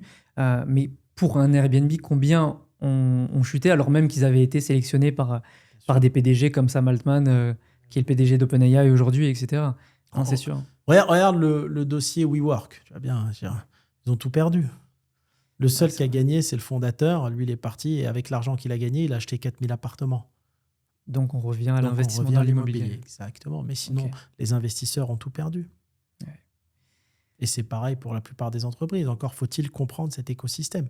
Mais là, on parlait de sommes importantes. Mais même si on parle de petites sommes, des gens parfois qui me posent la question, j'ai 100 000 euros, Hakim, je fais quoi? Il faut continuer à travailler. Tu crées ta boîte. Tu ne vas pas rentrer dans des business de retraités à 100 000. Si à 100 000, tu achètes un appartement, parce qu'il y en a qui veulent investir dans l'immobilier, ils achètent un appartement. Mais 100 000 euros, ton appartement, si tu prends le cas de la France, c'est un appartement qui va se louer quoi? 600 euros par mois, 700 euros. Mais 700 euros, tu vas... oui, c'est déjà pas mal. Tu vas payer le syndic, les problèmes, les factures, les impôts, il va te rester quoi? 300-400 euros? C'est le prix d'un bon resto. Tu vas donc mobiliser 100 000 alors que tu as 25 ou 30 ans pour 500 euros par mois ou 400 euros. Ça n'a pas de sens. Tu as 100 000, tu es obligé de t'en servir comme apport pour créer ton entreprise, pour aller chercher au moins un salaire de 4-5 000 euros par mois, tu vois. Et là encore, tu parles de cas de figure où justement on est sur une rentabilité quand même très intéressante parce qu'il faut en être conscient que 700, 800 pour 100 000 d'actifs immobilisés, c'est des villes qui sont en général moyennes. Mulhouse, des choses comme ça, voilà. Des Béziers. À Mulhouse, c'est combien un appartement? Un appartement, on est sur, si on est sur vraiment Mulhouse, on est sur 80 000. Ça peut se louer aux alentours des 600-700, mais ça fait partie des exceptions françaises. Il n'y a même pas 10 villes comme ça en France. Tu mets la même chose sur justement une ville comme Paris ou Lyon. Alors bien sûr, à 100 000, on a une chambre de bonne, mais le rendement est beaucoup plus important. Et encore, non, ouais, c'est vrai. À Paris, tu vas l'avoir à 120 000, 130 000, et tu auras un loyer de 500 balles. Mais globalement, ce qui nous intéresse au final, c'est le pourcentage de rendement. Et donc, on serait beaucoup plus sur 3-4%. Et donc, l'équivalent peut-être de 400 euros par mois. C'est l'immobilier d'habitation, c'est un domaine de retraités. C'est un domaine où, à la rigueur, tu as 1 million de patrimoine dans des petites villes, comme tu dis, des petites villes de province. Ça va te rapporter 6 000 euros après impôt, peut-être après impôt, après syndic, après faux frais. J'appelle ça des faux frais. Tu arrives souvent à la moitié, voilà, 3 000. Tu as 1 million de patrimoine, ça va te donner 3 000 par mois, c'est un complément de retraite. Oui, bah oui, bien sûr. Mais tu n'auras pas un lifestyle de dingue. Donc toi, tu dis c'est une activité de retraité. C'est parce que justement, c'est par rapport à la durée qu'il te faut pour construire un patrimoine conséquent. Si tu passes pas par des ventes d'entreprise et donc des... Mais la durée et les revenus, c'est pas ce qu'il faut faire. L'IMO commercial, avant, c'était mieux parce qu'on avait 12-13% de rendement. Aujourd'hui, il y en a plein qui sont mis là-dessus. Le rendement a baissé aussi. Mais non, vaut mieux mettre l'argent dans l'achat-revente. Vaut mieux être marchand de biens. T'achètes, après, il faut faire du leverage, il faut aller chercher de la dette. Ceux qui font pas de dette, c'est toujours un peu plus difficile. Hein. Mais si tu veux, acheter un appartement, le retaper, le revendre, acheter une maison, la retaper, la revendre et créer son patrimoine comme ça. Et même quand tu auras 1 million de patrimoine, tu dois encore bosser. Parce qu'1 million, tu vas acheter un appartement ou une maison que tu vas louer, ça dépend où, elle va te donner 4-5 000 euros par mois. Sauf si ça suffit. Il y a des personnes pour qui une rente de 2 500-3 000 par mois suffit amplement pour vivre. Ça dépend, encore une fois, de comment tu vis. Mais si tu es un nomade de luxe, ton train de vie va te coûter quand même de l'argent. Plusieurs générations pour arriver à ça avec de l'immobilier, comme tu le dis. Exactement. C'est très intéressant. C'est vrai que c'est un sujet très important, la liberté financière, l'indépendance et donc le fait d'être rentier d'une manière ou d'une autre. Ouais. Mais moi, j'ai plein de potes qui ont des belles entreprises, mais qui sont prisonniers de leur entreprise. Et moi, la vie, je la vois pas comme ça. Donc, quand je dis prisonniers de leur entreprise, ils gagnent bien leur vie. Tu vois, ils ont des salaires importants, des bons dividendes. Mais s'ils sont pas là, ça tourne pas. Ça tourne pas. Donc, ils ne peuvent pas profiter de leur argent. C'est pour ça la vie, elle n'est pas forcément juste. Les gens, ils vont te dire le travail paye. C'est pas vrai. C'est la stratégie qui paye. Ou alors, c'est avoir travaillé intensément à un moment, le fait d'avoir appris que justement le travail ne payait pas. C'est la stratégie qui paye. Il y a une grosse différence entre l'effort fourni, d'accord, et la récompense. Tu peux rentrer dans des métiers qui prennent beaucoup d'efforts, par exemple la restauration. Ça demande beaucoup d'efforts, la restauration, pour des centimes, pour très peu de profit. Donc, ça ne veut rien dire, le travail paye. Il y a des personnes, je sais pas, qui vont vendre du pétrole, qui vont beaucoup moins bosser, ils vont juste signer des contrats, ils vont prendre des millions d'euros. Donc, il faut aller choisir dès le départ un métier où l'effort fourni est très faible par rapport à la récompense. Parce que, tu vois ce que je veux dire ? Quelqu'un qui vend un accompagnement à 50 000 balles, il n'y a pas forcément beaucoup d'efforts par rapport au résultat. C'est un produit, on le fait et on le duplique. Et la scalabilité est encore plus simple. Donc aux jeunes entrepreneurs, pour clore ce premier chapitre, allez vers des business où l'effort fourni, demandé, est très faible par rapport à la rentabilité. Comme disait Bernard Arnault, il n'y a que dans le luxe qu'il y a des marges de luxe. Allez chercher des business avec des marges de luxe pour que vos efforts soient le mieux possible récompensés. C'est super intéressant. Non, c'est quelque chose qui fait sens parce que beaucoup de gens pensent que c'est... justement, les vendeurs d'accompagnement vont vous dire que c'est beaucoup de travail qu'il faut, mais au final, c'est être dans un segment qui paye. T'as dit, comme tu l'as dit, il y a des gens qui vendent du pétrole, ils vont prendre 20 millions sur une signature. Il y a même des gens qui font l'intermédiaire entre les vendeurs et les acheteurs qui vont prendre peut-être 2 millions, justement. Où est l'effort ? Où est l'effort dans le carnet d'adresse? Mais qu'est-ce qu'il vaut? C'est ça qui est fou. C'est ça qui est fou. Tu vas avoir des groupes de magasins complets, des groupes, je t'assure, il y en a plein, avec un effort quotidien toute l'année, la gestion de personnel, les problèmes qui vont avec, le risque de faillite du groupe, etc., qui vont à la fin de l'année faire 3 millions de bénéfices. Et tu es là au quotidien. Et à côté de ça, comme tu l'as très bien dit, tu vas avoir un intermédiaire sur une affaire qui va faire une facture de 3 millions et qui passe sa vie en vacances. Alors, on n'a pas dit que l'autre est moins bon. L'autre est un bosseur acharné. Mais lui est plus intelligent. C'est ça. Parce que lui, il a appris à capitaliser son temps. C'est ça. Ouais, exactement. Non, franchement, c'est vrai que on a beaucoup de préjugés sur la réussite, comment elle arrive, mais c'est vrai que là, c'est pas du tout le cas. C'est pas du tout forcément. Il n'y a pas une seule formule, quoi. Exactement. Il n'y a pas une formule. Un contact peut changer ta vie directement. Et encore une fois, c'est mon point de vue de la vie. Temps, argent. Il y a un temps que tu rattrapes pas. Moi, tu sais, j'ai commencé à entreprendre, j'avais 18-19 ans, j'ai 42 ans. J'ai pas vu les 23 ans passer. et demain, tu ouvres les yeux, tu as 60 et boum, tu rentres par là, tu sors par là. Qu'est-ce que tu as envie de faire de ta vie? Tu vois? Aujourd'hui, tu me dis, Hakim, gère un groupe de restauration comme j'avais plus de 3000 salariés. Je ne sais même pas si je serais capable aujourd'hui de gérer un seul restaurant. C'est fou ce que je te dis, et ça ne me plaît plus de toute façon. Oui. Ça me plaît plus. Tu me donnes un groupe de restauration ou un seul resto, tu me dis je te donne X millions par mois, je le ferai, ça me plaît plus. J'ai compris le nouveau monde. Moi, j'ai toujours aimé être visionnaire. Tu sais, je faisais de la franchise. Yanis, personne ne savait ce que c'était que la franchise. J'avais 19 ans. Nabab est créé avant Facebook. Facebook, c'est arrivé en 2004. Nabab a été créé en 2003. Il y a peu de gens qui le savent, ça, je pense. Voilà, donc c'était un autre monde. Donc j'ai toujours aimé être visionnaire de mon monde. Les gens ont attendu le film Le Fondateur pour investir dans l'IMO commercial. J'ai commencé à investir dans l'IMO commercial, j'avais 22 ans. Parce que avec mon banquier, on se disait pourquoi payer des loyers, autant acheter les murs, parce que le financement rembourse le loyer. Enfin, le loyer rembourse le financement. Mais si tu veux, j'ai toujours aimé être visionnaire et aujourd'hui, j'ai vu ce monde des réseaux sociaux et du digital. Et je pense qu'il doit y avoir plein de vrais entrepreneurs qui rentrent là-dedans parce qu'il y a à faire, parce que tu vois, la nouvelle génération veut gagner du temps. Parce que c'est très bien de vendre des formations. Le vendeur de formation, quand elle est bien, la formation, quand elle est aboutie, quand c'est pas du bullshit, quand c'est une formation qui t'apprend à faire un métier, mais c'est bien parce que cette nouvelle génération a compris qu'au lieu d'acheter un sac de luxe, je veux acheter du savoir. Ils achètent du savoir et ça leur fait gagner 10 ans. Donc, j'invite vraiment les vrais entrepreneurs qui ont fait des choses à venir mettre en avant leur accompagnement parce que vous allez permettre à cette nouvelle génération de gagner du temps. Et le temps égale argent, tout simplement. Ok.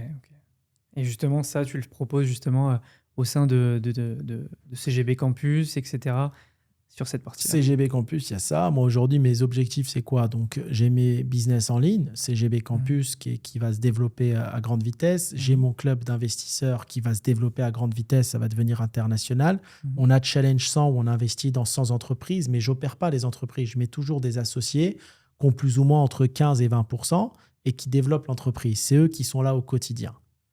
Tu vois? Bien sûr. Et moi, ça me permet d'avoir toujours mon mindset d'être un nomade de ce monde. Moi, ce que je dis souvent, je veux rester un nomade de ce monde. Tu veux pas t'ancrer quelque part et pourrir au même endroit, attendre je déteste justement ça. Que la journée, que le week-end arrive, que la journée finisse, etc. Je trouve qu'on n'apprend rien à être au même endroit. Ça, c'est une réalité. Tu vois, être au même endroit toute ta vie, au crochet des mêmes personnes, et en attendant, en fait, compte quoi? La mort, une retraite, un peut-être. Parce que c'est ça la vie. Non, parce que aujourd'hui, je suis avec toi à Marrakech. Après-demain, je suis à Genève. Après, peut-être que je vais décoller pour le Tibet, parce que j'ai envie de prendre une soupe avec des Tibétains. Et avant, j'étais en Indonésie. Juste avant, j'allais voir mes projets en Tanzanie. Et c'est encore une fois ma notion de la vie. C'est pas la notion de tout le monde. Tu vois, quand tu dis sur Internet, j'ai visité 190 pays ou 150 ou 160, je ne sais pas, il faut que j'aille chercher mes passeports, mais j'ai fait le tour du monde. Pourquoi? Quand j'étais plus jeune, tu as des amis qui voulaient le week-end aller en boîte de nuit, toujours dans la même boîte et prendre la même table. Et peut-être que moi, cet argent-là, je le mettais dans un billet d'avion pour aller découvrir un pays, ne serait-ce que découvrir un centre-ville, une place, un comportement, une réflexion humaine. Ça dépend de ce que toi, tu aimes. Mais les gens ne comprennent pas trop ça. C'est-à-dire que, en fait, en visitant des pays, tu peux partir de Paris, aller à Madrid, tu auras découvert l'Espagne, tu auras fait un pays. Mais les gens pensent qu'il faut faire un road trip dans chaque pays pour pouvoir considérer avoir validé cela. Et c'est sur ça que, bon... Ma grand-mère me disait, j'oublierai jamais cette phrase, elle me disait, Hakim, le fait de partir et de revenir, c'est déjà un voyage. Tu vois? Là, tu étais à Mulhouse. Tu es venu à Marrakech 24 heures, tu repars, c'est déjà une expérience, c'est déjà un voyage. C'est sûr. Même pas besoin de rester 20 jours. Tu comprends? C'est sûr. Donc, si tu veux, ça dépend. Et en plus, quand on est en déplacement, on vit la chose avec beaucoup plus d'intensité quand on est dans le régulier. Oui. Parce qu'on s'habitue un peu à notre quotidien et on fait plus trop attention aux petites choses. Exactement. Ici, c'est vrai. Moi, première fois que je venais à Marrakech, je découvre, je vois des petites spécificités et j'ai appris des choses et je repars et je sais, même si je vais pas rester excessivement longtemps, mais on découvre des choses, comment vivent les gens, on découvre des concepts. Et puis même, les gens pensent qu'il n'y a que là on est à Marrakech, il n'y a que l'Europe qui influence le Maroc, le Maghreb, etc. Mais en fait, quand tu viens ici, tu découvres aussi beaucoup de façons de vivre, de penser, de faire du business. Et franchement, on invite tout le monde à voyager, même quelques jours. Hein, il n'y a rien de mieux que les voyages. Tu sais, les gens, tu les vois sur les réseaux, sont frustrés. Tu leur dis, j'investis dans tel pays, mais pourquoi tu n'investis pas dans ce pays? Ils sont frustrés, mais on a le droit d'aimer tous les pays. Oui. Tu vois, moi, mon père est algérien, mais j'ai le droit d'aimer l'Algérie, j'aime l'Algérie, mais j'ai le droit d'aimer aussi le Maroc et d'aimer aussi la Tunisie, parce que peut-être que j'ai fait les 3 pays des centaines de fois, et j'ai le droit d'aimer la Suisse, et d'aimer le Luxembourg, et d'aimer le Tibet, et d'être un passionné du monde et des gens, tu vois. Et après, tu vas prendre de la hauteur, mais cette hauteur-là, j'ai la chance, via mon mindset, de l'avoir, mais la plupart des gens ne l'ont pas. Moi, tu sais, aujourd'hui, quand je parle avec quelqu'un qui n'est pas sorti de chez lui, on ne peut plus discuter. J'ai besoin de discuter avec des personnes qui ont vu le monde comme moi, parce que c'est différent. Je donne un exemple tout bête. Et c'est là que tu te rends compte que le mindset français est très limité. Tu vois, par exemple, j'ai eu une campagne de dénigrement sur les réseaux. Tu comprends très vite que le mindset français, c'est très jaloux. C'est français. Tu sais, la dernière fois, j'étais à Genève. Je te jure, il y a 7 personnes le même jour qui me reconnaissent. Tu sais ce qu'ils m'ont dit, les 7? C'est dingue. Hein. Je dis, mais Hakim, pour moi, tu es un des entrepreneurs les plus excellents. Pourquoi les Français, ils te critiquent comme ça? Ils sont bêtes ou quoi dans ce pays? Ils font que critiquer tout le monde. Est-ce que tu vois le mindset? Bien sûr. Et je te jure, je vais au resto. Ça m'a beaucoup touché. Je suis avec un membre du club, un serveur, un jeune serveur. Hein, il devait avoir 25 ans. Et donc, au moment de payer, la dame, elle dit non, tu vois, je sais pas, on en avait pour 50 €, tu vois. Et il dit non, c'est le serveur qui vous a invité parce qu'il a voulu parler, il a aimé parler avec vous 2 minutes. Est-ce que tu imagines? Donc, on ne l'a pas laissé nous inviter. On a laissé un pourboire, c'est normal. On est des grands garçons. Moi, quelqu'un qui me donne 10, je lui rends 100. Mais est-ce que tu vois le mindset?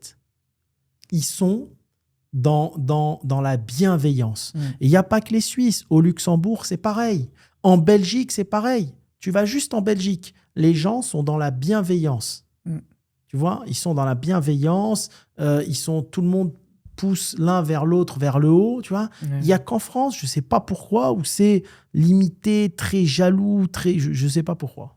Mais c'est aussi, je pense, le fait qu'on a du mal à te mettre dans plusieurs cases. Et toi, c'est justement ça le truc, c'est que tu as commencé dans le business physique. Aujourd'hui, ils se disent pourquoi il fait une école. S'il a si bien gagné sa vie, pourquoi il fait ça?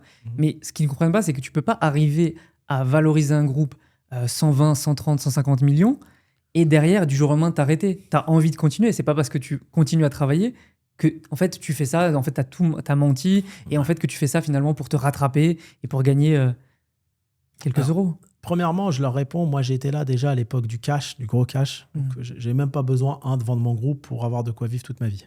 Déjà. Première chose.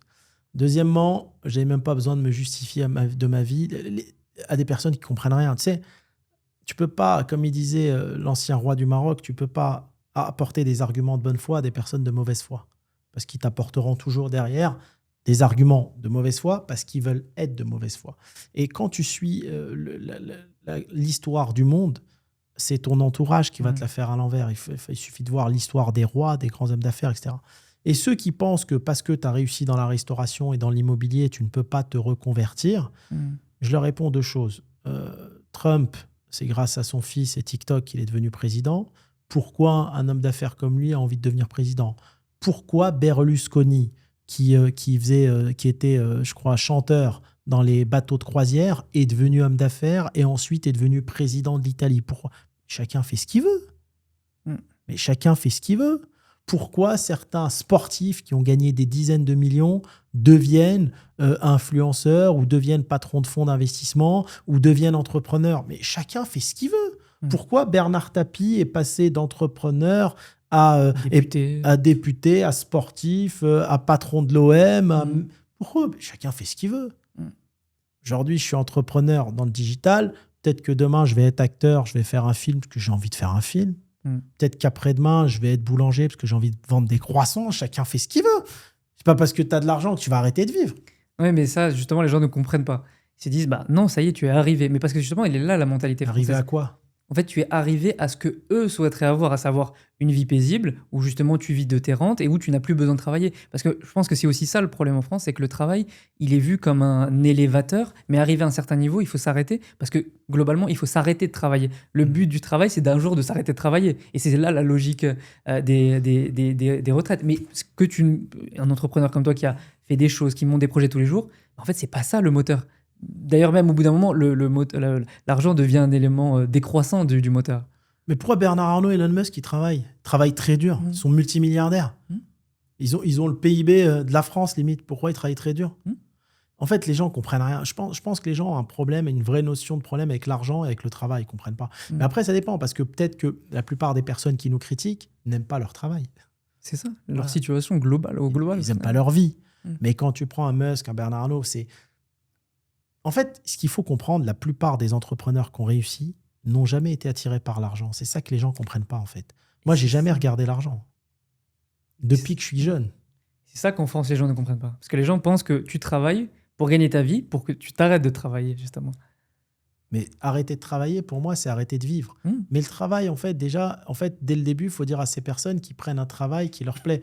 Moi, tu vois, j'ai été dénigré par quelqu'un sur les réseaux. Je parle avec lui. Bon, il n'y a pas de sous-métier, il n'y a pas de sous-emploi. Mais quand c'est une personne qui galère, qui est à l'usine, et le seul moment de lumière, c'est de faire des vidéos et de critiquer les gens. Donc moi, j'ai rien dit de mal. Je dis, mais dans la vie, il faut arrêter de critiquer. C'est bas de critiquer. Le temps, en fait, je lui ai dit un truc. D'ailleurs, il disait que je l'ai menacé. Alors, je lui ai dit ça, je suis quelqu'un de très sage, très simple. Hein. Mais en fait, j'essaye d'expliquer aux gens le temps que vous mettez à critiquer. Vous êtes encore salarié à l'usine pour des salaires très bas avec des vies très monotones. Mais mettez cette énergie dans la création d'entreprises. En fait, tu vas jamais t'élever intellectuellement ou gagner plus d'argent si tu passes ta vie, si ta seule passion, ta seule lumière, c'est de critiquer tout le monde. Ça n'a aucun sens, tu vois. Mais malheureusement, c'est des gens, c'est leur seul moment de lumière. Moi, tu vois, j'avais des personnes autour de moi avant, quand on allait en boîte, ils allaient en boîte de nuit, tu vois. Les mecs, ils galéraient au SMIC, mais ils mettaient tout leur argent dans une table. Et je dis, mais pourquoi tu gagnes 1005 par mois, prends une table à 600 €, t'es fou. Il me dit, Hakim, tu comprends pas. C'est mon seul moment à moi, ça. Exactement. C'est le seul moment où je peux être vu comme la star du village ou de la ville. Donc, si on m'enlève ça, je suis plus personne. Tu vois? Et moi, je ne comprenais pas ce mindset. Il y a des mindsets que je ne comprends pas. Hein. Moi, tu as vu, j'étais multimillionnaire. J'allais, je prenais mon petit verre de coca et je tournais dans la boîte parce que je ne suis pas un dépensier inutilement. Mais chacun fait ce qu'il veut. Ouais, bien sûr. Je respecte leur vie. Chacun fait ce qu'il veut. Mais si tu veux, le travail, c'est une passion. Tu vois? Et si tu prends quelque chose qui ne te plaît pas, toute ta vie, tu seras en souffrance. Moi, je n'ai jamais fait un métier qui ne me plaît pas. Sinon, je ne le ferai pas. Mais après, je peux les comprendre, Anis, attention. Hein. Je peux les comprendre. Moi, tu sais, quand j'avais 16 ou 17 ans, j'ai travaillé un peu. J'ai travaillé parce que, truc tout con, j'ai fait une 3e en alternance tôlerie peinture. Parce que j'étais un fan de boosters. À l'époque, il y avait les boosters et je voulais les repeindre. Je ne sais pas si c'est toujours à la mode, les boosters. Bref, ça fait longtemps. Un petit peu, ouais. Et en fait, si tu veux, je t'assure que j'ai fait ça chez Citroën. Mais quand je sortais le soir à 17h du boulot, mais j'avais l'impression que je sortais de l'enfer. Ouais. Mais parce que j'aimais pas ce que je faisais. Tu es là en train de peindre des voitures et un mec qui dit passe à la voiture suivante. J'ai jamais aimé. J'ai jamais supporté, même pas une journée de travailler. C'est fou ce que je te dis. Hein. Même pas une journée. Ensuite, j'ai travaillé intérimaire à l'usine. Je pliais des cartons. J'ai tenu 3 jours. J'ai tenu 3 jours. Et je te jure, c'est pour ça que je comprends la souffrance des salariés. De certains. Hein. Un cadre sup et tout, peut-être qu'il aime ce qu'il fait, je sais pas, je suis pas dans sa tête. Moi, j'ai toujours été entrepreneur. Mais je te jure que quand je sortais de l'usine, je voyais le soleil. Je passais, tu as vu, tu es enfermé dans l'usine avec les néons et tout. Ouais. Je passais 2-3 minutes à regarder le soleil comme ça. Et je me disais, mais merde, la vie est belle, je peux pas faire ça, moi. Je peux pas faire ça toute ma vie, la vie est belle. Va falloir que je me retrousse les manches et que je prenne tous les risques possibles pour réussir ma vie. La vie est belle. J'ai envie de voir le soleil toute la journée en étant dans mon yacht. J'ai pas envie de sortir de l'usine. Tu comprends?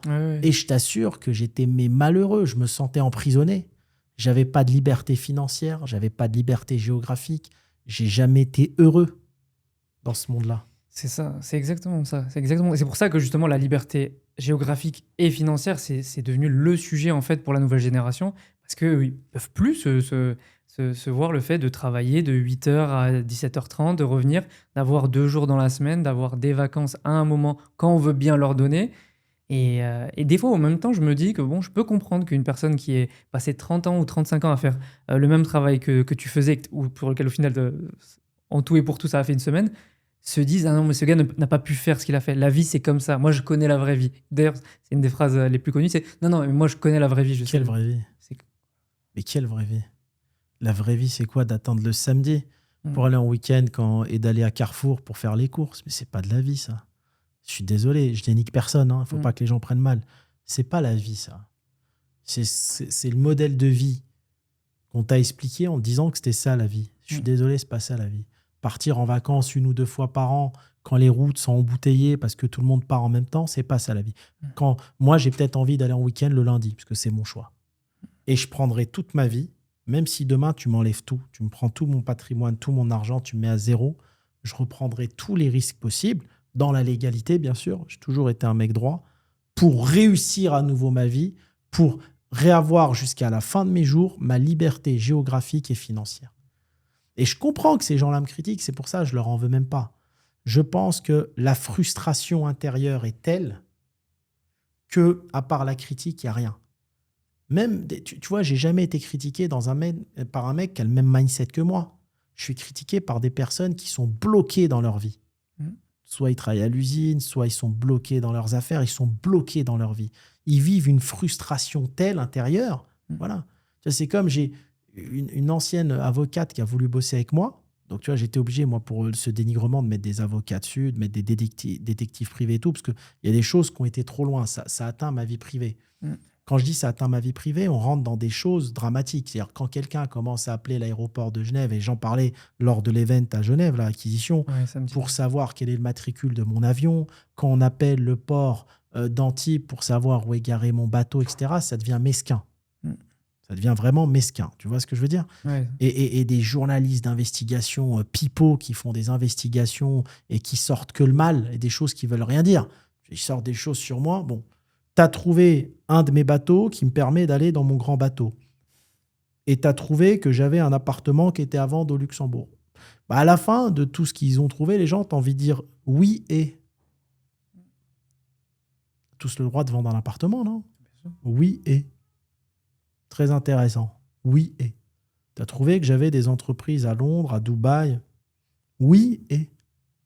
On n'a plus le droit de vivre, on n'a plus le droit de travailler, on n'a plus le droit de vendre un appartement, on n'a plus le droit de créer une entreprise. C'est là que tu vois, les gens sont remplis d'absurdes, sont remplis de blocages intellectuels, et je pense que beaucoup sont frustrés entre eux. Mais ce mindset, ils l'ont beaucoup en France. Je t'assure que tu vas à Genève, au Luxembourg, même un salarié, souvent, est content d'être salarié. Tranquille, et dans sa vie, il gagne bien sa vie. Voilà. C'est aussi là peut-être la différence. Parce que justement, tu es en Suisse, globalement, ton pouvoir d'achat est beaucoup plus important qu'en France. Et même si tu vas rester salarié toute ta vie, tu vas commencer ta vie à 6, 7 000, 8 000, 9 000, 10 000. Tu vas finir peut-être à 15 à la fin de ta vie. Tu auras visité le monde parce qu'au final, 15 000 francs par mois, qui représentent 16 000, 17 000 francs, 17 000 euros, pardon, justement, ça fait de l'argent dans le monde. Tu vas voyager et chaque week-end, tu peux partir en fait. Ils vivent, les Suisses et les Luxos, ils vivent un peu comme les entrepreneurs. En fait, ils sont par intermittence. Moi, je connais des personnes, tu vois, ils vont travailler dur 2 ans, comme un entrepreneur qui crée sa boîte, mais à la fin, il a tellement bien gagné sa vie, il a 100 000 de côté. Après, il part. Il voyage 3-4 ans, il revient, il prend un autre job. Ce que ne permet pas le système français ou espagnol où les salaires sont très limités, tu vois. Et où justement on est bloqué dans le même marasme, on va dire. Et ce qui fait que du coup, les gens pourrissent au même endroit, malheureusement, mais malgré eux au final. Et c'est pour ça que je pense que la nouvelle génération, ils sont très inspirés par tes contenus, où justement tes formations, tes accompagnements, ils sont qualitatifs parce qu'au-delà de vendre un rêve, tu donnes la possibilité d'y accéder. Bien sûr. Et c'est ce qu'on va continuer à marteler, c'est que globalement, les choses, elles sont là, il y a des façons de le faire. Il y a du business autour, il y a de l'argent partout. Et globalement, c'est quelque chose qui est juste... Il faut juste avoir l'ouverture d'aller le prendre au final. Ne suis pas la masse. Faites partie des gens, le seul conseil, qui ont une vision externe, une vue de dessus. Moi, tu sais, quand j'ai quitté Tours, tous mes amis sont restés la plupart. Tu viens 20 ans après, ok, c'est toujours au même point, les gens. Mm. Ils sont en train de rembourser leur maison, ils galèrent, ils travaillent la semaine, plus le week-end, ils font d'autres jobs pour réussir à payer leur train de vie. Mm. Ils n'ont rien appris de la vie. Enfin, il y a un moment, il faut prendre son courage à deux mains, surtout quand tu es jeune, tu n'es pas marié, tu n'as pas d'enfant, prendre son sac à dos et dire, yallah, j'y vais. Ouais, c'est sûr. C'est tout. C'est sûr, c'est sûr. Donc voilà, merci à tous de nous avoir suivis. Comme dit, justement, si vous souhaitez passer à l'action, avancer et avoir des conseils de vrais entrepreneurs, pas uniquement des formations mindset, je vous invite à regarder dans la description. Vous aurez les liens vers le CGB Campus qui justement vous permettra d'apprendre et donc de développer vos compétences auprès de réels professionnels, et également donc justement les informations sur le club acquisition qui va vous permettre aussi de networker, mais aussi d'investir justement si aujourd'hui vous souhaitez donc investir, qui est aussi une partie très importante comme développer son patrimoine. Bonne journée à tous, à très bientôt, à la prochaine vidéo. Merci à toi Yanis. Merci à toi, merci beaucoup.